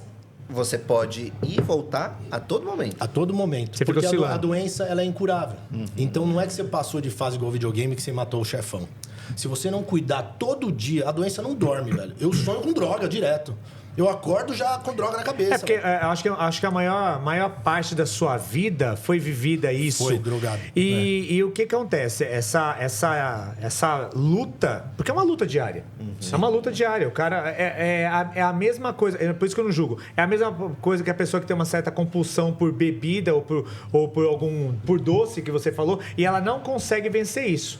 Entendeu? Então é uma luta diária ali, acho que, né? Por isso que eu perguntei no carro para você se ao usar da palavra drogas e alcoolismo, isso impacta em você, isso mexe com você em relação a você tentar relembrar ou lembrar de algumas coisas, né? Eu vejo muita facilidade. Você tem facilidade da fala e fala assim, aconteceu isso. E eu vejo que você fala com orgulho que você passou por essas fases. Sim, passei. Você passou por essas fases, entendeu? Mas é igual você falou, é uma luta diária. Você, já sonhei com balada, com droga, não sei o quê. E aí eu acredito que hoje, pelo que eu vejo o seu comportamento, Gui, você levanta, sonhou com droga, vou pra academia. Graças a Deus foi sonho. Vou pra academia. Vou pra academia. Trocou. Vou pra academia. Lá eu vou ver gente, eu vou trocar ideia, vou treinar, Isso. Porque você é muito sociável. Isso. Aí, de repente, durante o dia, você ali trabalhou, tal, de repente vem um gatilho. Vou pra academia. Isso. Porque às vezes eu vejo você 2, 3 vezes na academia ali. Isso, entendeu? perfeito. Aquele combinado nosso, treino de manhã, cardio à noite, mas ainda assim você vai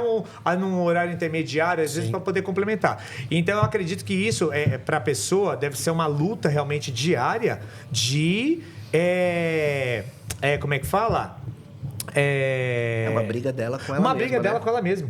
Exatamente. Só que entendeu? dá pra transformar essa briga numa satisfação. Isso. Num amor. Num tesão em viver. Sim. Porque quando você entende Dá até isso tesão agora, e traz traz pra parte da luz, cara, eu não brigo mais com a doença. Pelo contrário, eu respeito ela. Eu sei onde ela tá dentro de mim. E eu hoje celebro a vida. Porque eu aprendi a viver com um controle total da minha mente. É o Bruce Banner. Ele segura o Hulk dele. Aí eu vou só voltar nessa parte 4. Como que eu fui pra ação definitiva que deu certo pra mim, né? Chegou num momento que eu perdi tudo, velho, com as drogas. Já tinha perdido o casamento. Eu perdi uma namorada incrível depois do casamento. Eu perdi a confiança da minha família. Meu cachorro morreu. Tudo vai acontecendo. E o adicto não sabe lidar com essas frustrações, não sabe lidar com isso. Você não tem maturidade pra isso. E a única coisa que eu tinha era um bom trabalho, que passava um puta pano. E aí, nesse trabalho, eu comecei a não conseguir mais exercer minhas funções.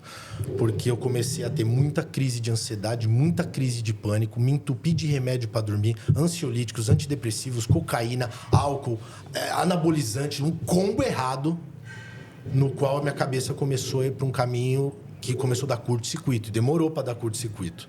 A gente até brinca, né? Que a gente fala, se atravessar o espelho, você não volta mais. E eu quase atravessei o espelho. Quando eu fui para uma reunião importante na empresa e eu não conseguia entrar porque me deu uma crise de pânico muito forte. E eu tive uma decisão. Eu falei, eu vou me matar. Caraca, aí é extremo, hein? Aí eu voltei para minha casa de social. Era junho de 2023, um frio. Eu morava no interior de São Paulo. Peguei um galão de pinga. Peguei mais 5 gramas de cocaína. Uma cadeirinha de praia. E fui para uma trilha. Que essa trilha dava num lugar que as pessoas saltavam de paraquedas de um penhasco. Aí conta essa história.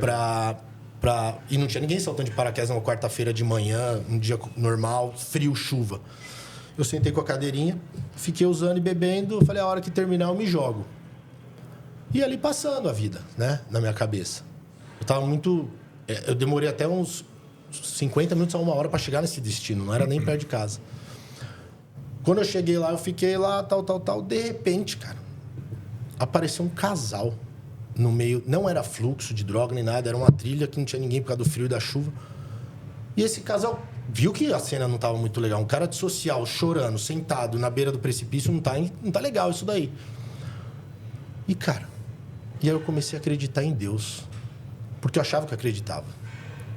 Mas não tem como você acreditar realmente em Deus quando você está sob o efeito de vícios. Quando você alimenta a sua mente com o seu vício de preferência, você não consegue se conectar com... É muito delicado, né? Com Cristo, com Deus, com espiritualidade. Você acha que acredita. Você só fala, ai meu Deus, me ajuda. Mas você não acredita mesmo. E esse casal tinha mais cocaína e tinha mais assunto. Interessante para mim. Ou seja... No meio do mato surgiu um casal super legal que me levou... Não, você não vai fazer isso não, vamos lá pra nossa casa, a gente fica lá, chamaram mais uns amigos. Cara, fiquei 3 dias cheirando e falando groselha com eles lá. Ou seja, se não é Deus que joga... O que vai tirar da cabeça do Guilherme de se jogar? Dá pessoas com mais drogas, que é o que ele gosta, de gente e de droga. E de gente que usa droga. E foi isso que aconteceu. Nessa eu fiquei 3 dias na casa dessa galera, de o casal virou uma galera.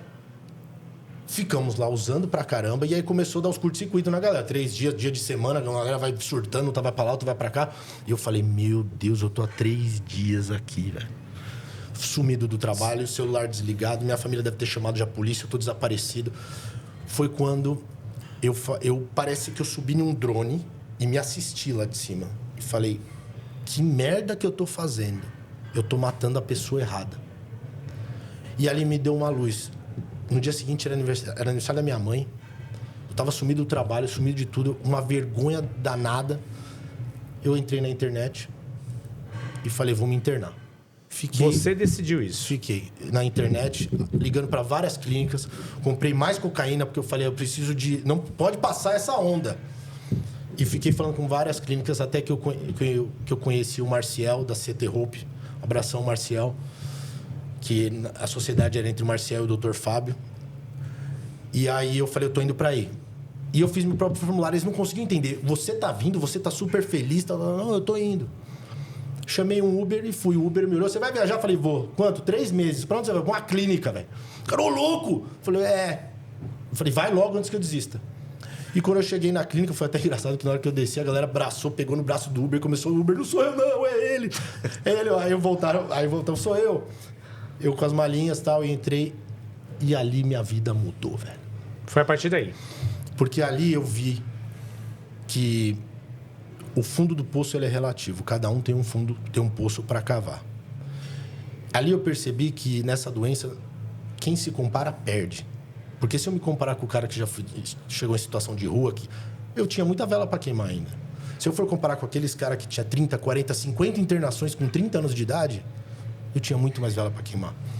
Então eu reparei que o meu poço, eu já tinha chegado no fim. E quando eu cheguei lá, me falaram uma frase assim: você cavou o poço, no fundo do poço tem água. Cuidado que depois disso tem a fossa. E aí começa a merda de verdade. Sim. Aí eu falei, não quero ir pra fossa, não. Então ali eu comecei a aprender muito com os outros internos. E eu comecei a me interessar muito sobre o assunto. Comprei uns livros lá das terapias, comecei a estudar muito lá dentro. Comecei a dar as reuniões, que é as palestras diárias. Eu comecei no 18º dia, eu comecei já a dar as palestras. E aí eu comecei a estudar muito.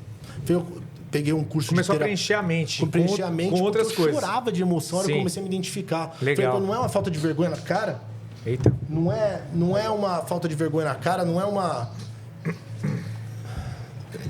Olha, tá tão emocionado que tá caindo no microfone. Porque eu achava que era só falta de vergonha na cara, eu tinha muita vergonha. Quando eu identifiquei o que é a doença, que eu realmente identifiquei o que era a doença, que desde criança eu era um adicto, eu comecei a identificar tudo aquilo.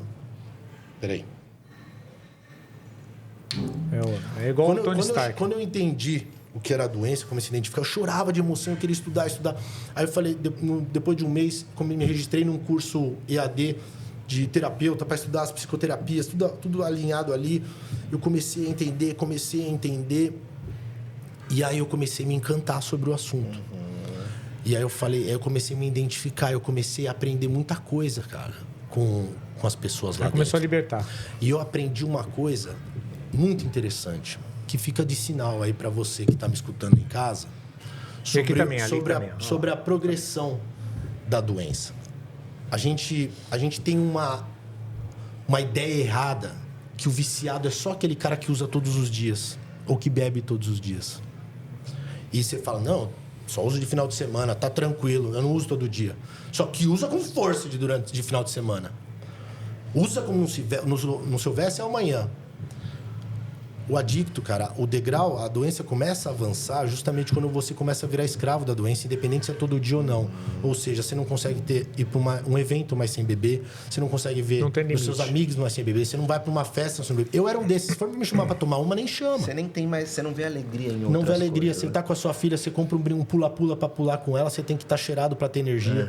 Pra poder você vai no parque do Ibirapuera, você tem que levar um cooler, você vai na praia com sua filha, você tem que levar um cooler. Tudo tá associado, né? Tudo tem que estar associado. Você já virou refém da parada. Sim. E uma frase que entrou muito na minha cabeça foi o seguinte: quando a dor da abstinência é maior que a dor da ressaca, A luzinha amarela tá acendendo, de atenção. Tá piscando, né? E eu pensei, por quê? Porque a gente acha que a abstinência é aquela cena de novela, de filme, que a pessoa fica se coçando. Exato.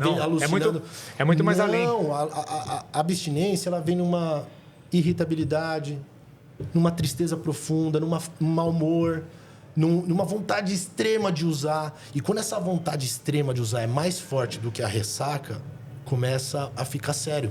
Porque você começa a pensar, amanhã eu vou trabalhar. Mas, mano, eu preciso usar hoje. Eu preciso beber hoje, cara. Amanhã eu dou um jeito, tomo um cafezão preto, durmo no carro na hora do almoço. E tá resolvido. Tá resolvido. Tomo um banhão gelado, vou virado.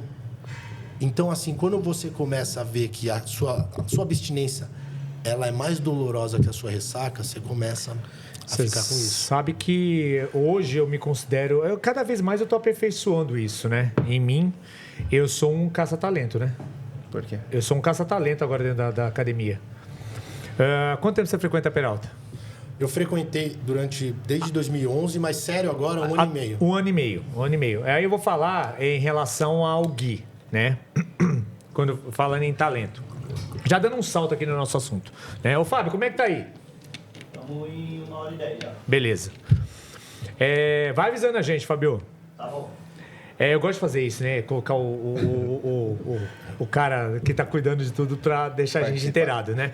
E o que acontece? Hoje eu sou um caça-talento em relação à musculação. Eu tô cansado de ver as pessoas tratarem a musculação só como exercíciozinho. O que eu faço hoje? Quando eu vejo potencial na pessoa, eu falo assim, igual eu vou já direto no Gui. Quando eu vi o Gui na academia, aí eu vi o Gui ali, tal, eu tô vendo ele treinar. Sabe? Uma execução ali de um jeito. Falei, Aí eu ficava olhando, eu sou muito de observar, eu sou do perfil olhar 360. Eu comecei a observar ele treinando, falei, esse cara, ele tem uma força boa. Esse cara, ele tem uma frequência boa. Esse cara assim, esse cara assado. Então, eu não sei se você percebeu na época que eu já estava te olhando em relação, né? Eu sou igual olheiro nesses jogo de basquete, jogo de futebol, entendeu? Porque aí, às vezes, o que acontece? Eu tenho o domínio da técnica, eu tenho o domínio da informação, do método, do treinamento, enfim. E quando a gente vê que uma pessoa tá ali frequente, ela tá frequente, e ela tem um certo jeito, às vezes... Né, eu vou falar um exemplo de um exercício que o Gui estava fazendo na época, que eu falei, esse cara precisa corrigir esse exercício. Que era o serrote. Ele fazia o serrote muito engessadão, em pé, né? Eu falei, cara, se esse cara jogar uma técnica Mauro Lian aí, vai ser legal. E aí a gente começou a trocar ideia. Que eu comecei a ver, e ó, a gente nem conhecia, nem sabia da história dele, de tudo que estava acontecendo, que já aconteceu dele, né? E ele estava buscando ali mais ou menos um lifestyle, né? Pra vida dele por conta do histórico. E aí, esse cara me chamou a atenção em relação... já não sei se um dia eu te abordei, se eu conversei com você, eu falei assim, cara, tenta fazer assim. Aí a gente começou a trazer essa história que a gente tem hoje, né? Hoje é um membro da equipe, né? Uma corrente forte. Eu chamo de corrente forte. Cada membro da equipe eu chamo de corrente forte. Hoje ele é o Just, é o Gui, é o Matheus, é o Nilton, é Rodolfo, é toda a galera que faz parte do time, entendeu? E o que acontece? Entrando nessa parte que você estava finalizando aí, em relação a que você começou veio a ação, e aí vem agora a sequência de você começar a se tocar dos prejuízos e benefícios. Isso. Como que você começou a perceber, você falou que em 2011 frequentou a Peralta e agora assiduamente 1 ano e meio. Quando que você começou a perceber, de repente esse mundo mais da promoção de saúde, treinamento, tudo, você nem seguia a dieta do Fê ainda, né? Você começou a perceber que isso estava te beneficiando dentro desse histórico seu? Tá, legal. Ótima pergunta, Mauro, porque agora eu vou engatar justamente nessa que é a quinta etapa. Por isso que eu quis fazer. Exato. Então, assim, para finalizar ali, que na internação eu comecei a me identificar, comecei a estudar muito, comecei a aprender muito com os outros e tudo mais, eu já tinha me registrado para um curso de palestrantes, que é da Talk Lab, a agência de palestrantes, e eu estava registrado porque eu já dava palestras numa empresa que eu trabalhava antes. E eu já tinha me registrado. E o curso caiu bem no 2º mês de internação. Aí eu falei pro pessoal da clínica, vou ter que sair, ficar 3 dias nesse curso e voltar. Eles, não, você veio voluntário, você pode fazer. Quando eu fui fazer esse curso, eu não falei para ninguém que eu estava internado. Eles achavam que eu estava me profissionalizando sobre equipamentos pesados. Isso é bom. Quando eu fui fazer o TCC, a apresentação final, eu falei sobre dependência química, sobre vícios. E ali despertou um interesse. E eles falaram, pô, esse tema é muito legal, você fala muito bem, a gente quer que você participe da nossa agência. Então, quando eu voltei para a clínica, depois desses 3 dias, eu falei, pô, eu já estou com um diploma de terapeuta e me profissionalizei como palestra em uma agência querendo que eu caminhe junto. Já começou a abrir porta. Então, a perspectiva de vida já mudou. Porque um adicto, cara, ele precisa de perspectiva de vida. Você precisa saber quem que você quer ser. Você quer ser um pai melhor, um irmão melhor, um filho melhor, um vizinho melhor, um tem que ter algo melhor. a se apegar. Algum propósito, né? E aí, quando eu saí da internação, veio uma frase muito forte na minha mente, que é: ficar limpo é fácil. É fácil ficar limpo. Fica internado, você fica limpo, você não usa droga. O difícil é viver a vida sem as drogas. O difícil é enfrentar o tédio. A manutenção. Os BO. Cara, queimava a lâmpada em casa, eu ficava frustrado. Meu, não acredito que queimou a lâmpada, vou ter que usar um pouquinho para ir trocar de lâmpada. Então, assim, o difícil é enfrentar a vida sem as drogas. Sim. E aí, quando eu cheguei na vida, aqui fora, eu peguei com base do que eu tinha aprendido na clínica. Porque a clínica é uma escola, velho. O tempo inteiro é escola. Existem 2 tipos de pessoas na clínica: os pacientes e os clientes. Os clientes que ficam indo e voltando, e os pacientes que estão lá para se tratar. Então, muita coisa que as pessoas escutam em casa sobre clínica depende de quem está falando. Se é um paciente ou um cliente de clínica. Eu fui um paciente. Então, eu aprendi muito. O que acontece quando você é internado? Você acorda, eles se despertam 6h30 da manhã, você faz uma oração com todo mundo, você faz um exercício físico com todo mundo e vai estudar. Ou seja, você está cuidando dos seus 3 pilares, que são os pilares da doença: corpo, mente e espírito. Fez uma oração, fez um exercício físico e foi estudar. Eu falei, opa, eu preciso levar isso pro meu dia. Eu não posso chegar aqui, acordar a hora que for, ir estressado para um trabalho. Eu preciso acordar e cuidar dos meus 3 pilares. Eu preciso reformular, resetar a minha mente. A nossa mente, ela vive em zona de conforto. Eu não estou em zona de conforto. Tá sim. Tá. Porque a sua mente mente o tempo inteiro. Tanto que o título da minha palestra é A Mente Viciada em Mentir. Não mentir para os outros, mentir para mim. Isso. A minha mente mente para mim o tempo inteiro, só que agora eu tô no controle dela, porque eu resetei ela. Então sua mente está no conforto. O que ela está no conforto? Ela vai acordar. Mas eu não queria acordar. Mas tem que acordar para trabalhar. Você vai ver o Instagram, você vai se encher de dopamina do Instagram, você vai tomar um café, vai brigando no trânsito, vai chegar atrasado no trabalho, vai ficar falando mal de todo mundo. E aí você já foi dominado pelos problemas. Eu não. Eu preciso acordar e cuidar dos meus 3 pilares, porque é meu compromisso cuidar dos meus 3 pilares. Então eu acordo, eu já faço uma meditação, acendo um incenso na minha casa, deixo a atmosfera com uma frequência mais positiva. Tudo é frequência, tudo é energia. Isso. Se o planeta se mexe, se o nosso pelo cresce, se as plantas crescem, tudo se mexe, é tudo frequência, é tudo energia. Se a gente se conecta, tem algo porque a gente por está trás vibrando disso. na mesma... Se a gente está aqui... Exato. Você pode ver quem é fofoqueiro, quem fica falando mal dos outros, só anda com quem é fofoqueiro falando mal. Quem fala de política só anda com quem fala de política. Quem fala de amor, de prosperidade, de coisas boas, só anda com quem fala dessas coisas boas. Então, assim, aquele negócio de os opostos se atraem é uma balela. Não se atrai. Pode se atrair fisicamente, mas depois que conversa, se afasta. Exato. Porque o que gruda, o que junta é energia. Essa conexão, energia. Então, assim, eu já acendo um incenso na minha casa, faço uma meditação. Às vezes uma meditação guiada. Tem um monte aí no YouTube que você pode achar, uma Ho'oponopono, outros tipos de meditação. Faz uma meditação, já faço minha oração, coloco na minha oração muita gratidão. Não fico pedindo, eu só fico sendo grato pela vida, por eu estar limpo, por eu estar bem, com sanidade. E eu já vou treinar. Ou seja, já cuidei do meu corpo. Já cuidei da minha mente, do meu espírito, do corpo, e agora vou cuidar do corpo. Corpo, exato. Os 3 pilares. Então, é inegociável eu acordar e fazer essas 3 atividades. Quando o Gui fala isso, a gente começa a fazer uma associação com o dia a dia de pessoas que estão na academia mesmo, né? Esse é um período do ano, dezembro, janeiro, final de ano para começo de ano, é um período onde as pessoas querem talvez se renovar mesmo, e de qualquer forma, espiritualmente falando, fisicamente falando, querem mudanças na vida delas, né? E eu percebo muito isso porque é um período do ano onde muitas pessoas me procuram para no começo do ano já iniciarem de uma forma diferente. Só que é muito isso que o Gui representa. aqui são pessoas que elas decidiram iniciar. Ele decidiu se internar, né? Exatamente. Isso é muito difícil de acontecer. Geralmente as pessoas são internadas de uma forma compulsória. Elas são obrigadas a ser internadas ou por um familiar, um amigo, um parente, enfim.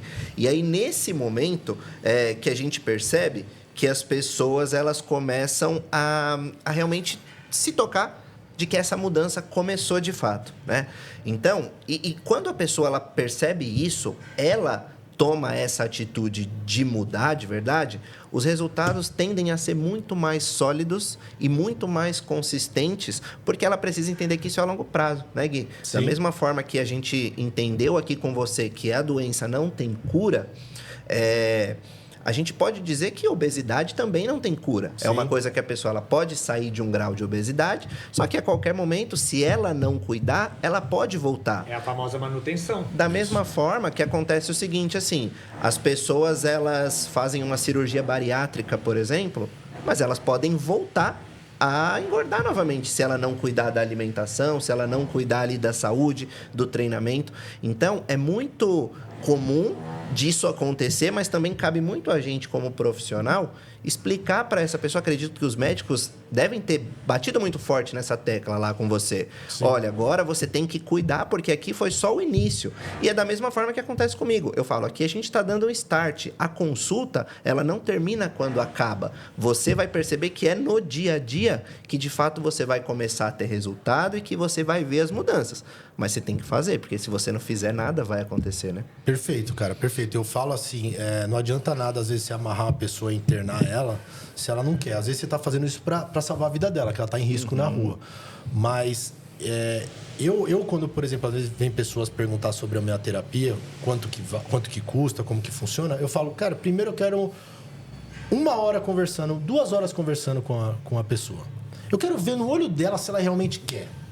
Porque não vai mentir para mentiroso. O adicto não consegue mentir para outro. Então, assim, eu vejo realmente no olho dela se ela quer ou não. E quando eu falo assim, eu não queria ser um adicto, mas eu amei descobrir que eu sou um adicto. Porque quando você se identifica com quando você entende seus traumas, seus medos, e você trata eles, pô, você desperta, você evolui, você vai para uma outra vida. Então, assim, é muito gratificante para mim ter identificado esse meu problema. Porque tô em tempo, eu tô com 36 anos, ainda tem talvez a metade da vida aí para eu viver bem. E quando eu conseguir tratar essa doença, deixar ela adormecida, e eu sei onde que ela me alfineta, a minha vida ficou muito mais prazerosa. Porque antes o prazer era momentâneo, era uma montanha-russa. Exato. Entendeu? Então, assim, eu levo muito essa parte... Tá rolando uma furadeira aqui, tá meio difícil agora. Tá. Então, assim, eu levo muito essa parte novamente, o que eu faço, o tipo de tratamento que eu faço, não é uma receita de bolo. Porque tem muita gente que pode estar me escutando, mas eu odeio treinar. Tudo bem, você precisa resetar sua mente. Essa é a principal. Ache o esporte que você prefere. Você precisa cuidar do seu corpo, sua mente e espírito como primeiras coisas no dia. As primeiras coisas no dia. Isso está dando muito certo para mim. Então, quando eu vou lá, faço minha oração, faço minha meditação e desço para treinar, olha o que aconteceu com a minha mente. Eu já reprogramei ela, que agora quem está no controle dela sou eu. Ela não vai ficar mais na cama, ela não vai ficar mais vendo o Instagram. Não abre o Instagram também, galera. Não vai fazer uma oração e olhar o Instagram. Não abre o Instagram, vai treinar. Faz uma oração, faz uma meditação e vai treinar. Não abre o Instagram. Aí você vai. Peguei lá, fui treinar. Minha cabeça já teve a primeira vitória. A minha mente, meu estado de energia já entrou numa vitória. Eu já ganhei, eu já consegui. Ou seja, olha, Fabio. Eu já uns 20 minutinhos. Eu já ganhei, eu já conquistei essa vitória. Desci para treinar. Quando eu desço para treinar, olha o tanto de vitória que a musculação pode me proporcionar. Um movimento que eu fiz com uma amplitude maior, a minha mente já celebra uma vitória.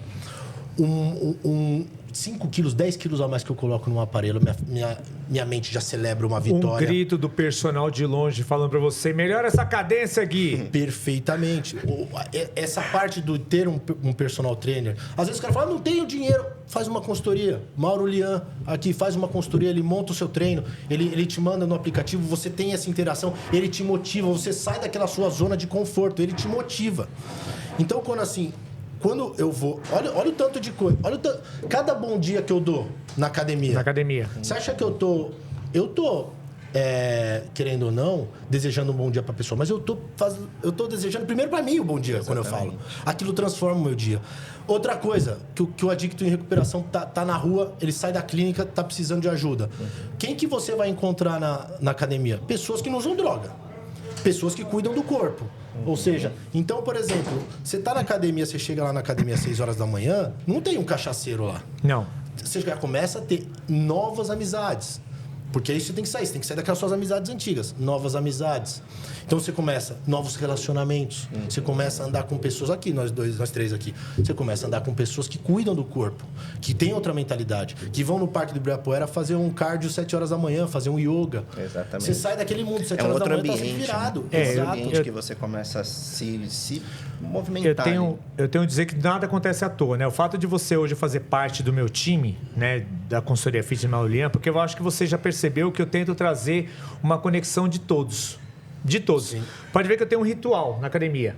Se eu vejo 7 membros da minha equipe treinando no mesmo horário que eu estou atendendo, de repente, o Gui, eu vou tirar uma foto. Para as pessoas entenderem, opa, peraí, eu faço parte de uma coisa grande. Sim, eu faço parte de um ambiente grande. Então, é isso que quando eu promovo um Team Maulian no Ironbag, é que às vezes o Gui que vai 6 da manhã, ele não conhece o Bruno que vai 7 da noite. Sim. O Bruno não conhece a Beth que vai meio-dia.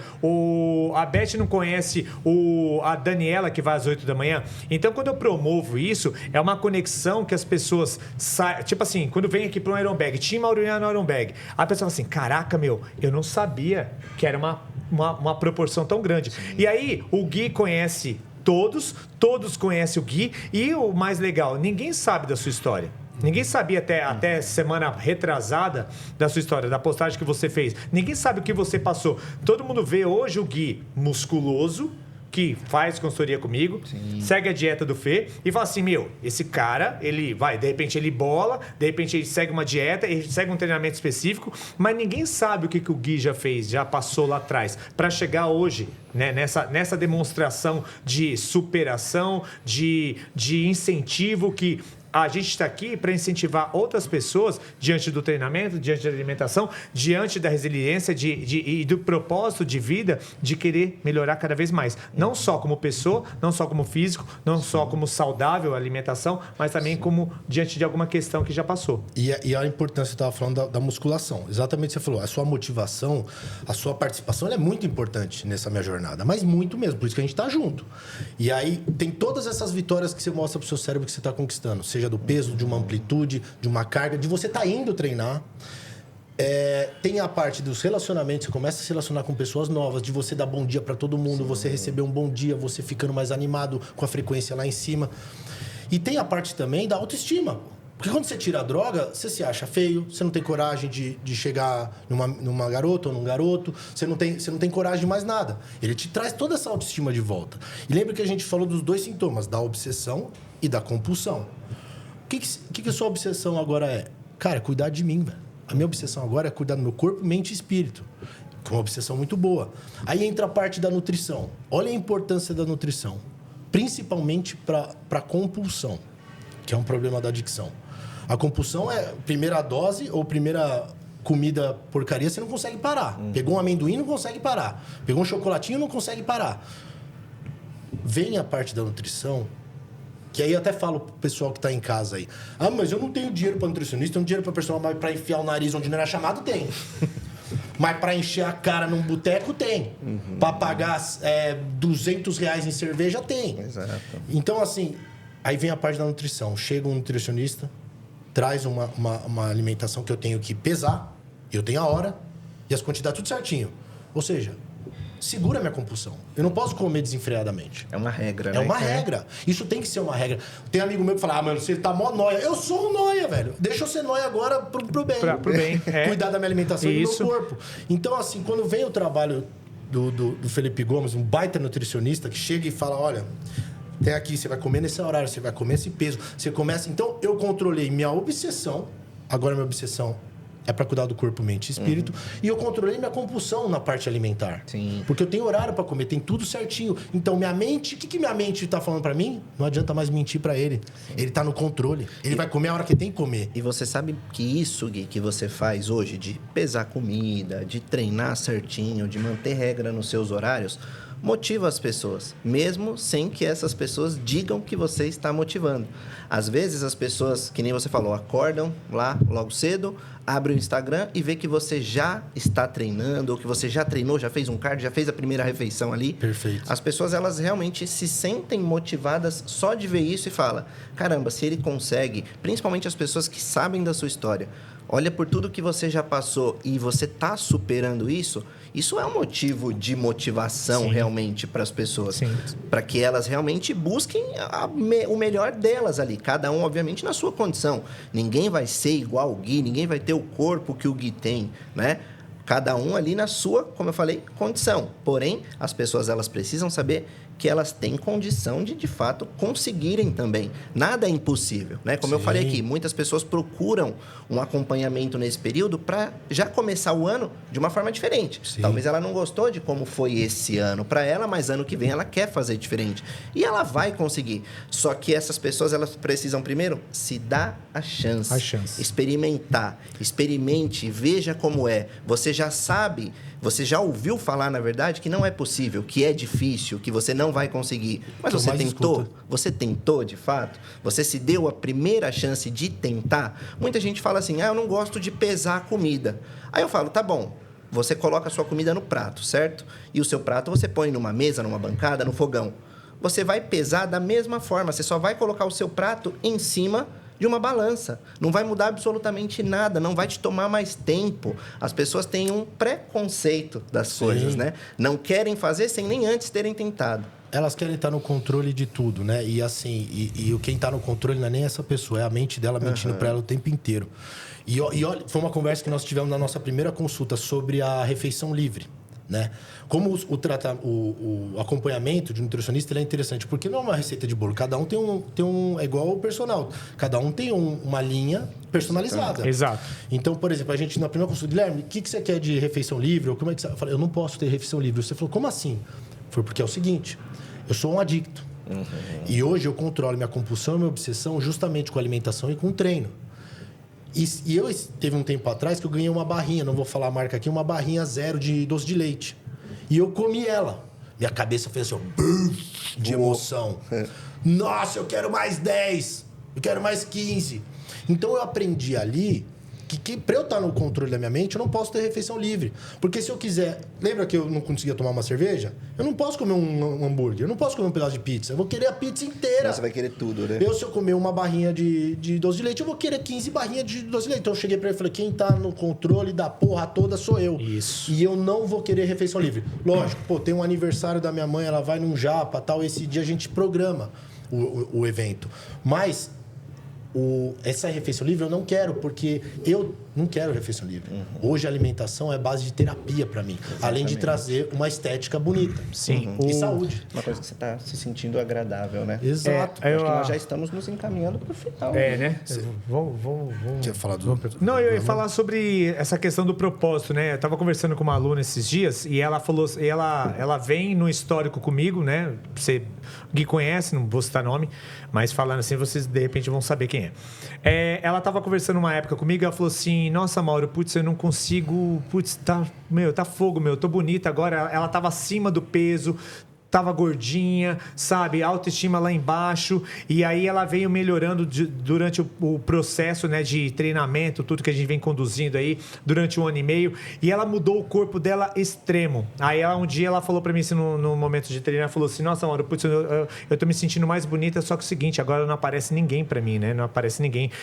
Tá difícil achar uma pessoa, ter um relacionamento, né? Eu falei assim, continua cuidando do corpo, e da sua mente, que no momento certo vai acontecer. E agora, recentemente, ela falou comigo essa semana que ela entrou no relacionamento. Ela falou assim, nossa, Mauro, eu tô tão feliz, eu tô me sentindo bem com o meu corpo. Agora apareceu uma pessoa bacana. Eu falei assim, tá vendo? Tudo no momento certo.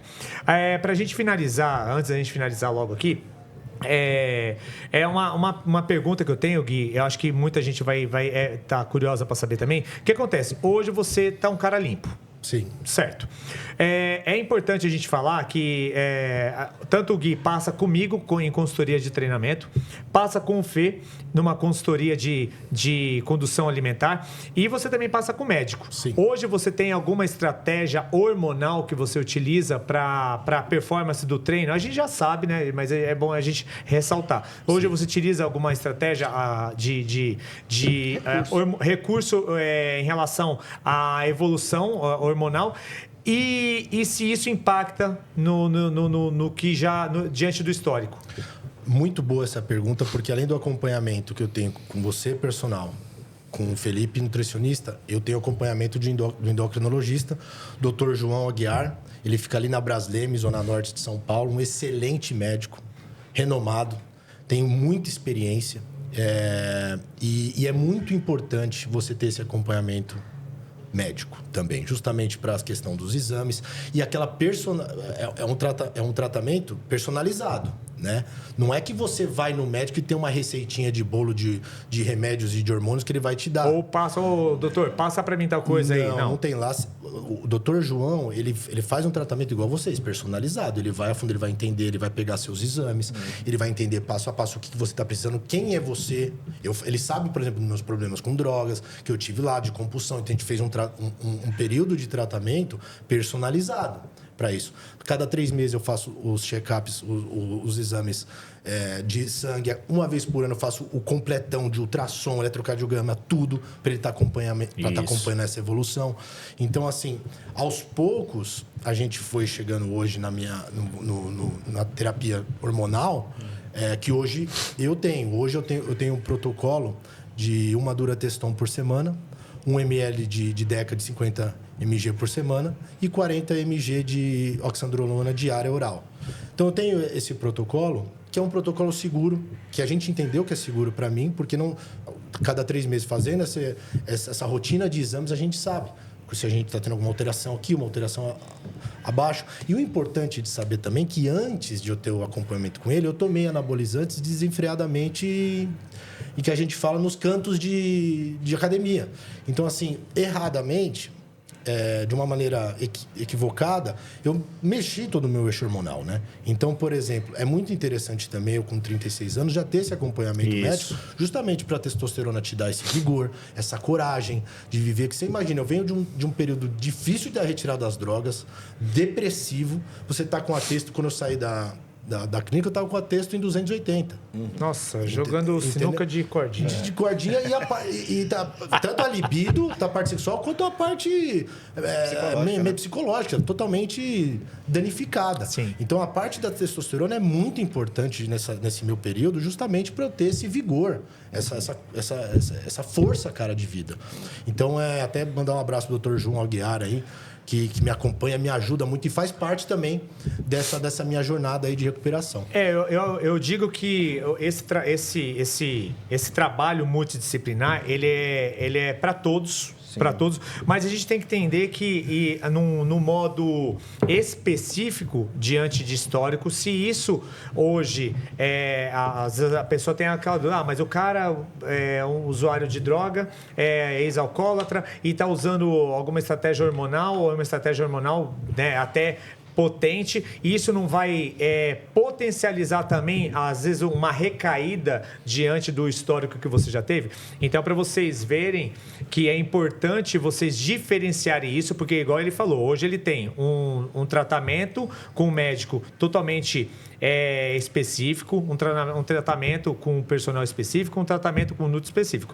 E até porque você sabe por que eu coloco você 2 vezes para ir na academia? Igual, por exemplo, coloco você para fazer musculação de manhã e falo assim, Gui, vai fazer o cardio à noite com o abdômen. Por quê? Porque eu vejo que você é uma pessoa social. Você gosta de conversar, você gosta de estar no meio das pessoas, você gosta de interagir com as pessoas. E isso é uma maneira que eu pensei comigo. É importante que ele esteja nesse ambiente, porque esse ambiente faz bem para ele. Sim. Né? E às vezes, igual eu falei, às vezes você vai até mais vezes no dia, né? Às vezes vai 3, entendeu? E isso é super importante, porque a gente entende a necessidade do paciente, entende a necessidade do cliente, entende a necessidade da pessoa. e monta a estratégia em cima do que realmente ele precisa. E puxando o gancho disso que o Gui falou, né? Realmente, esse acompanhamento sendo personalizado, ele acaba trazendo um benefício muito maior, né? Por exemplo, aqui, eu já estou ciente de tudo que o Gui passou, tudo que o Gui faz de utilização de recurso hormonal, que o médico dele faz as prescrições e tudo mais. Em cima dessas prescrições, exames laboratoriais e todo o histórico que ele me traz, é da forma que eu vou trabalhar na dieta dele. Então, por exemplo, uma coisa muito comum que eu peguei no começo do Gui e muito comum em pessoas de academia, que querem ganho de massa muscular, por exemplo. As pessoas acham que a proteína ela tem que estar lá em cima, tem que estar lá no talo, tem que consumir muito. O Gui era um cara que consumia 10 ovos por dia, né? Buscando uma quantidade ideal proteica. Então, quando a gente conversou, eu falei, Gui, para a gente buscar proteína, a gente tem outras fontes, não necessariamente a gente precisa um consumo tão elevado de ovo, justamente porque ele vai te trazer muita gordura. Como eu disse, outras fontes vão trazer uma proteína mais limpa, digamos assim, né?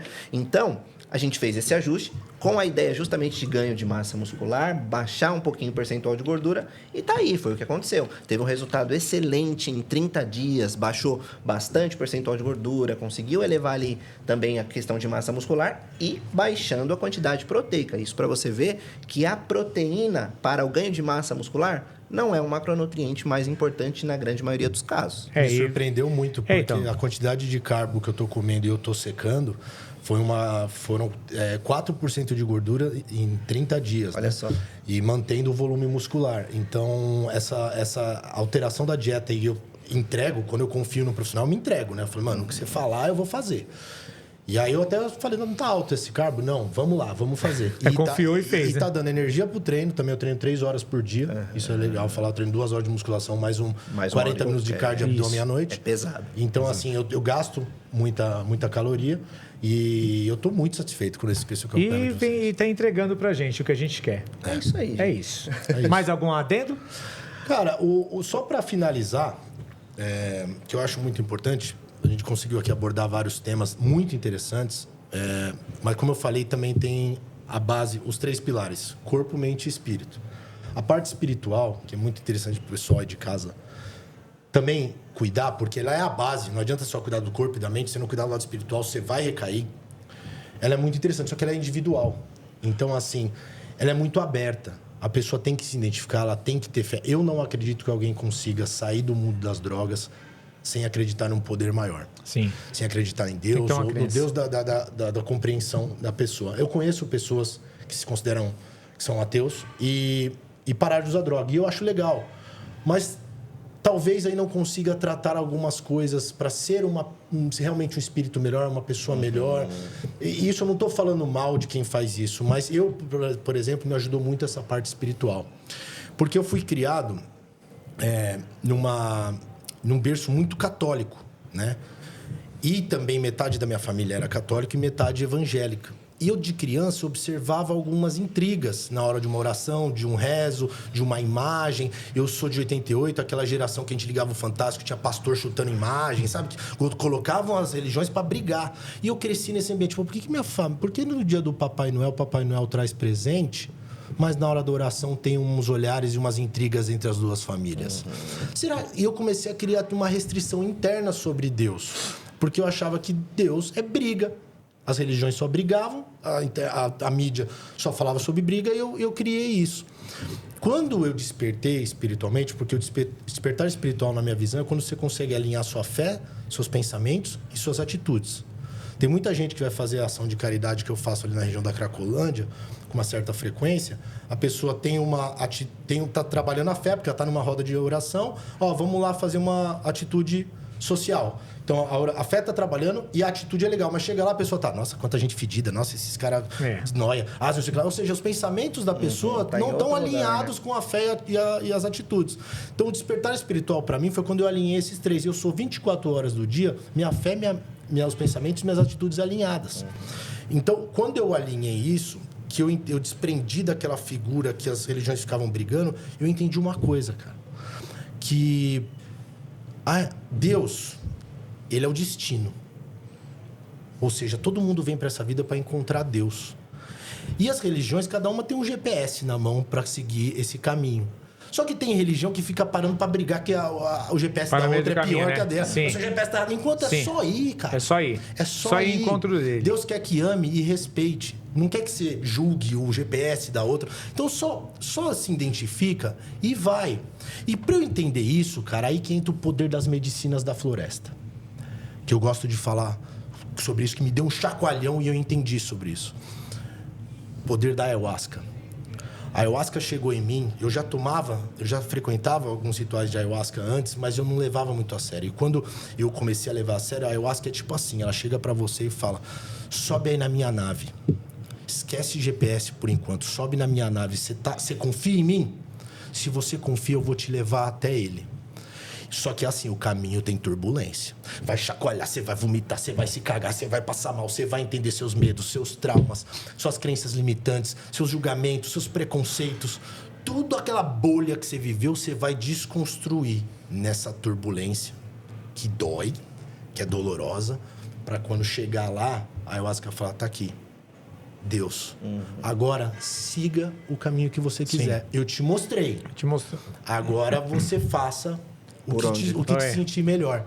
E aí isso mudou minha vida, cara. Então hoje eu não me rotulo nenhum tipo de religião, eu frequento várias. Eu tenho aqui, eu me identifico mais, mas o poder das medicinas da floresta, que é algo que é utilizado há mais de 2000 anos, o chá da ayahuasca, o poder de ela te dar esse chacoalhão e te mostrar, só que você tem que confiar nela. Sim. Porque 10 anos eu fiquei tomando sem confiar. E ela não te bota na nave, ela te bota num bondinho, vai te levando na brisa.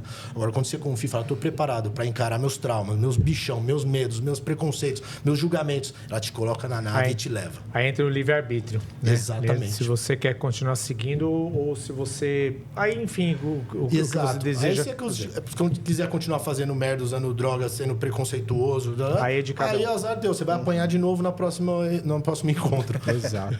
Algum adendo, Nutrão? Não, gente, só queria muito agradecer por todo mundo que acompanhou a gente aqui, agradecer por a gente poder estar nesse ambiente aqui, falando sobre um assunto tão sério, que eu acredito que vai gerar muito conteúdo, justamente para a gente poder orientar muita gente, né?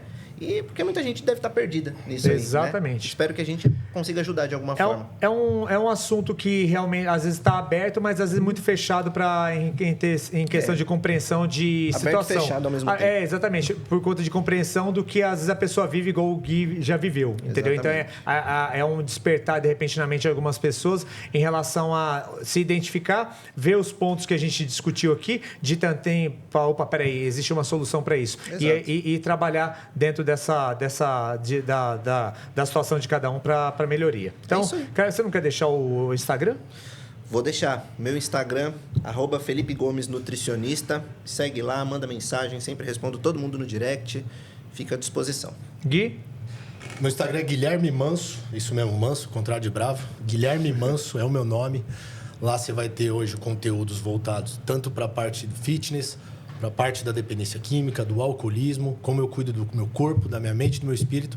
E também tem conteúdos aí da minha outra fonte de renda, que é ser corretor de imóveis. Perfeito. E eis-me aqui, personal Mauro Lian, acompanha lá, né, falando sobre treinamento especializado em feminino e vários memes e palhaçadas, enfim. Ok, gente? Valeu, isso. Obrigado pela companhia de vocês. Obrigado. Valeu, pessoal. Agradeço. Obrigado. É isso aí. Nutrão.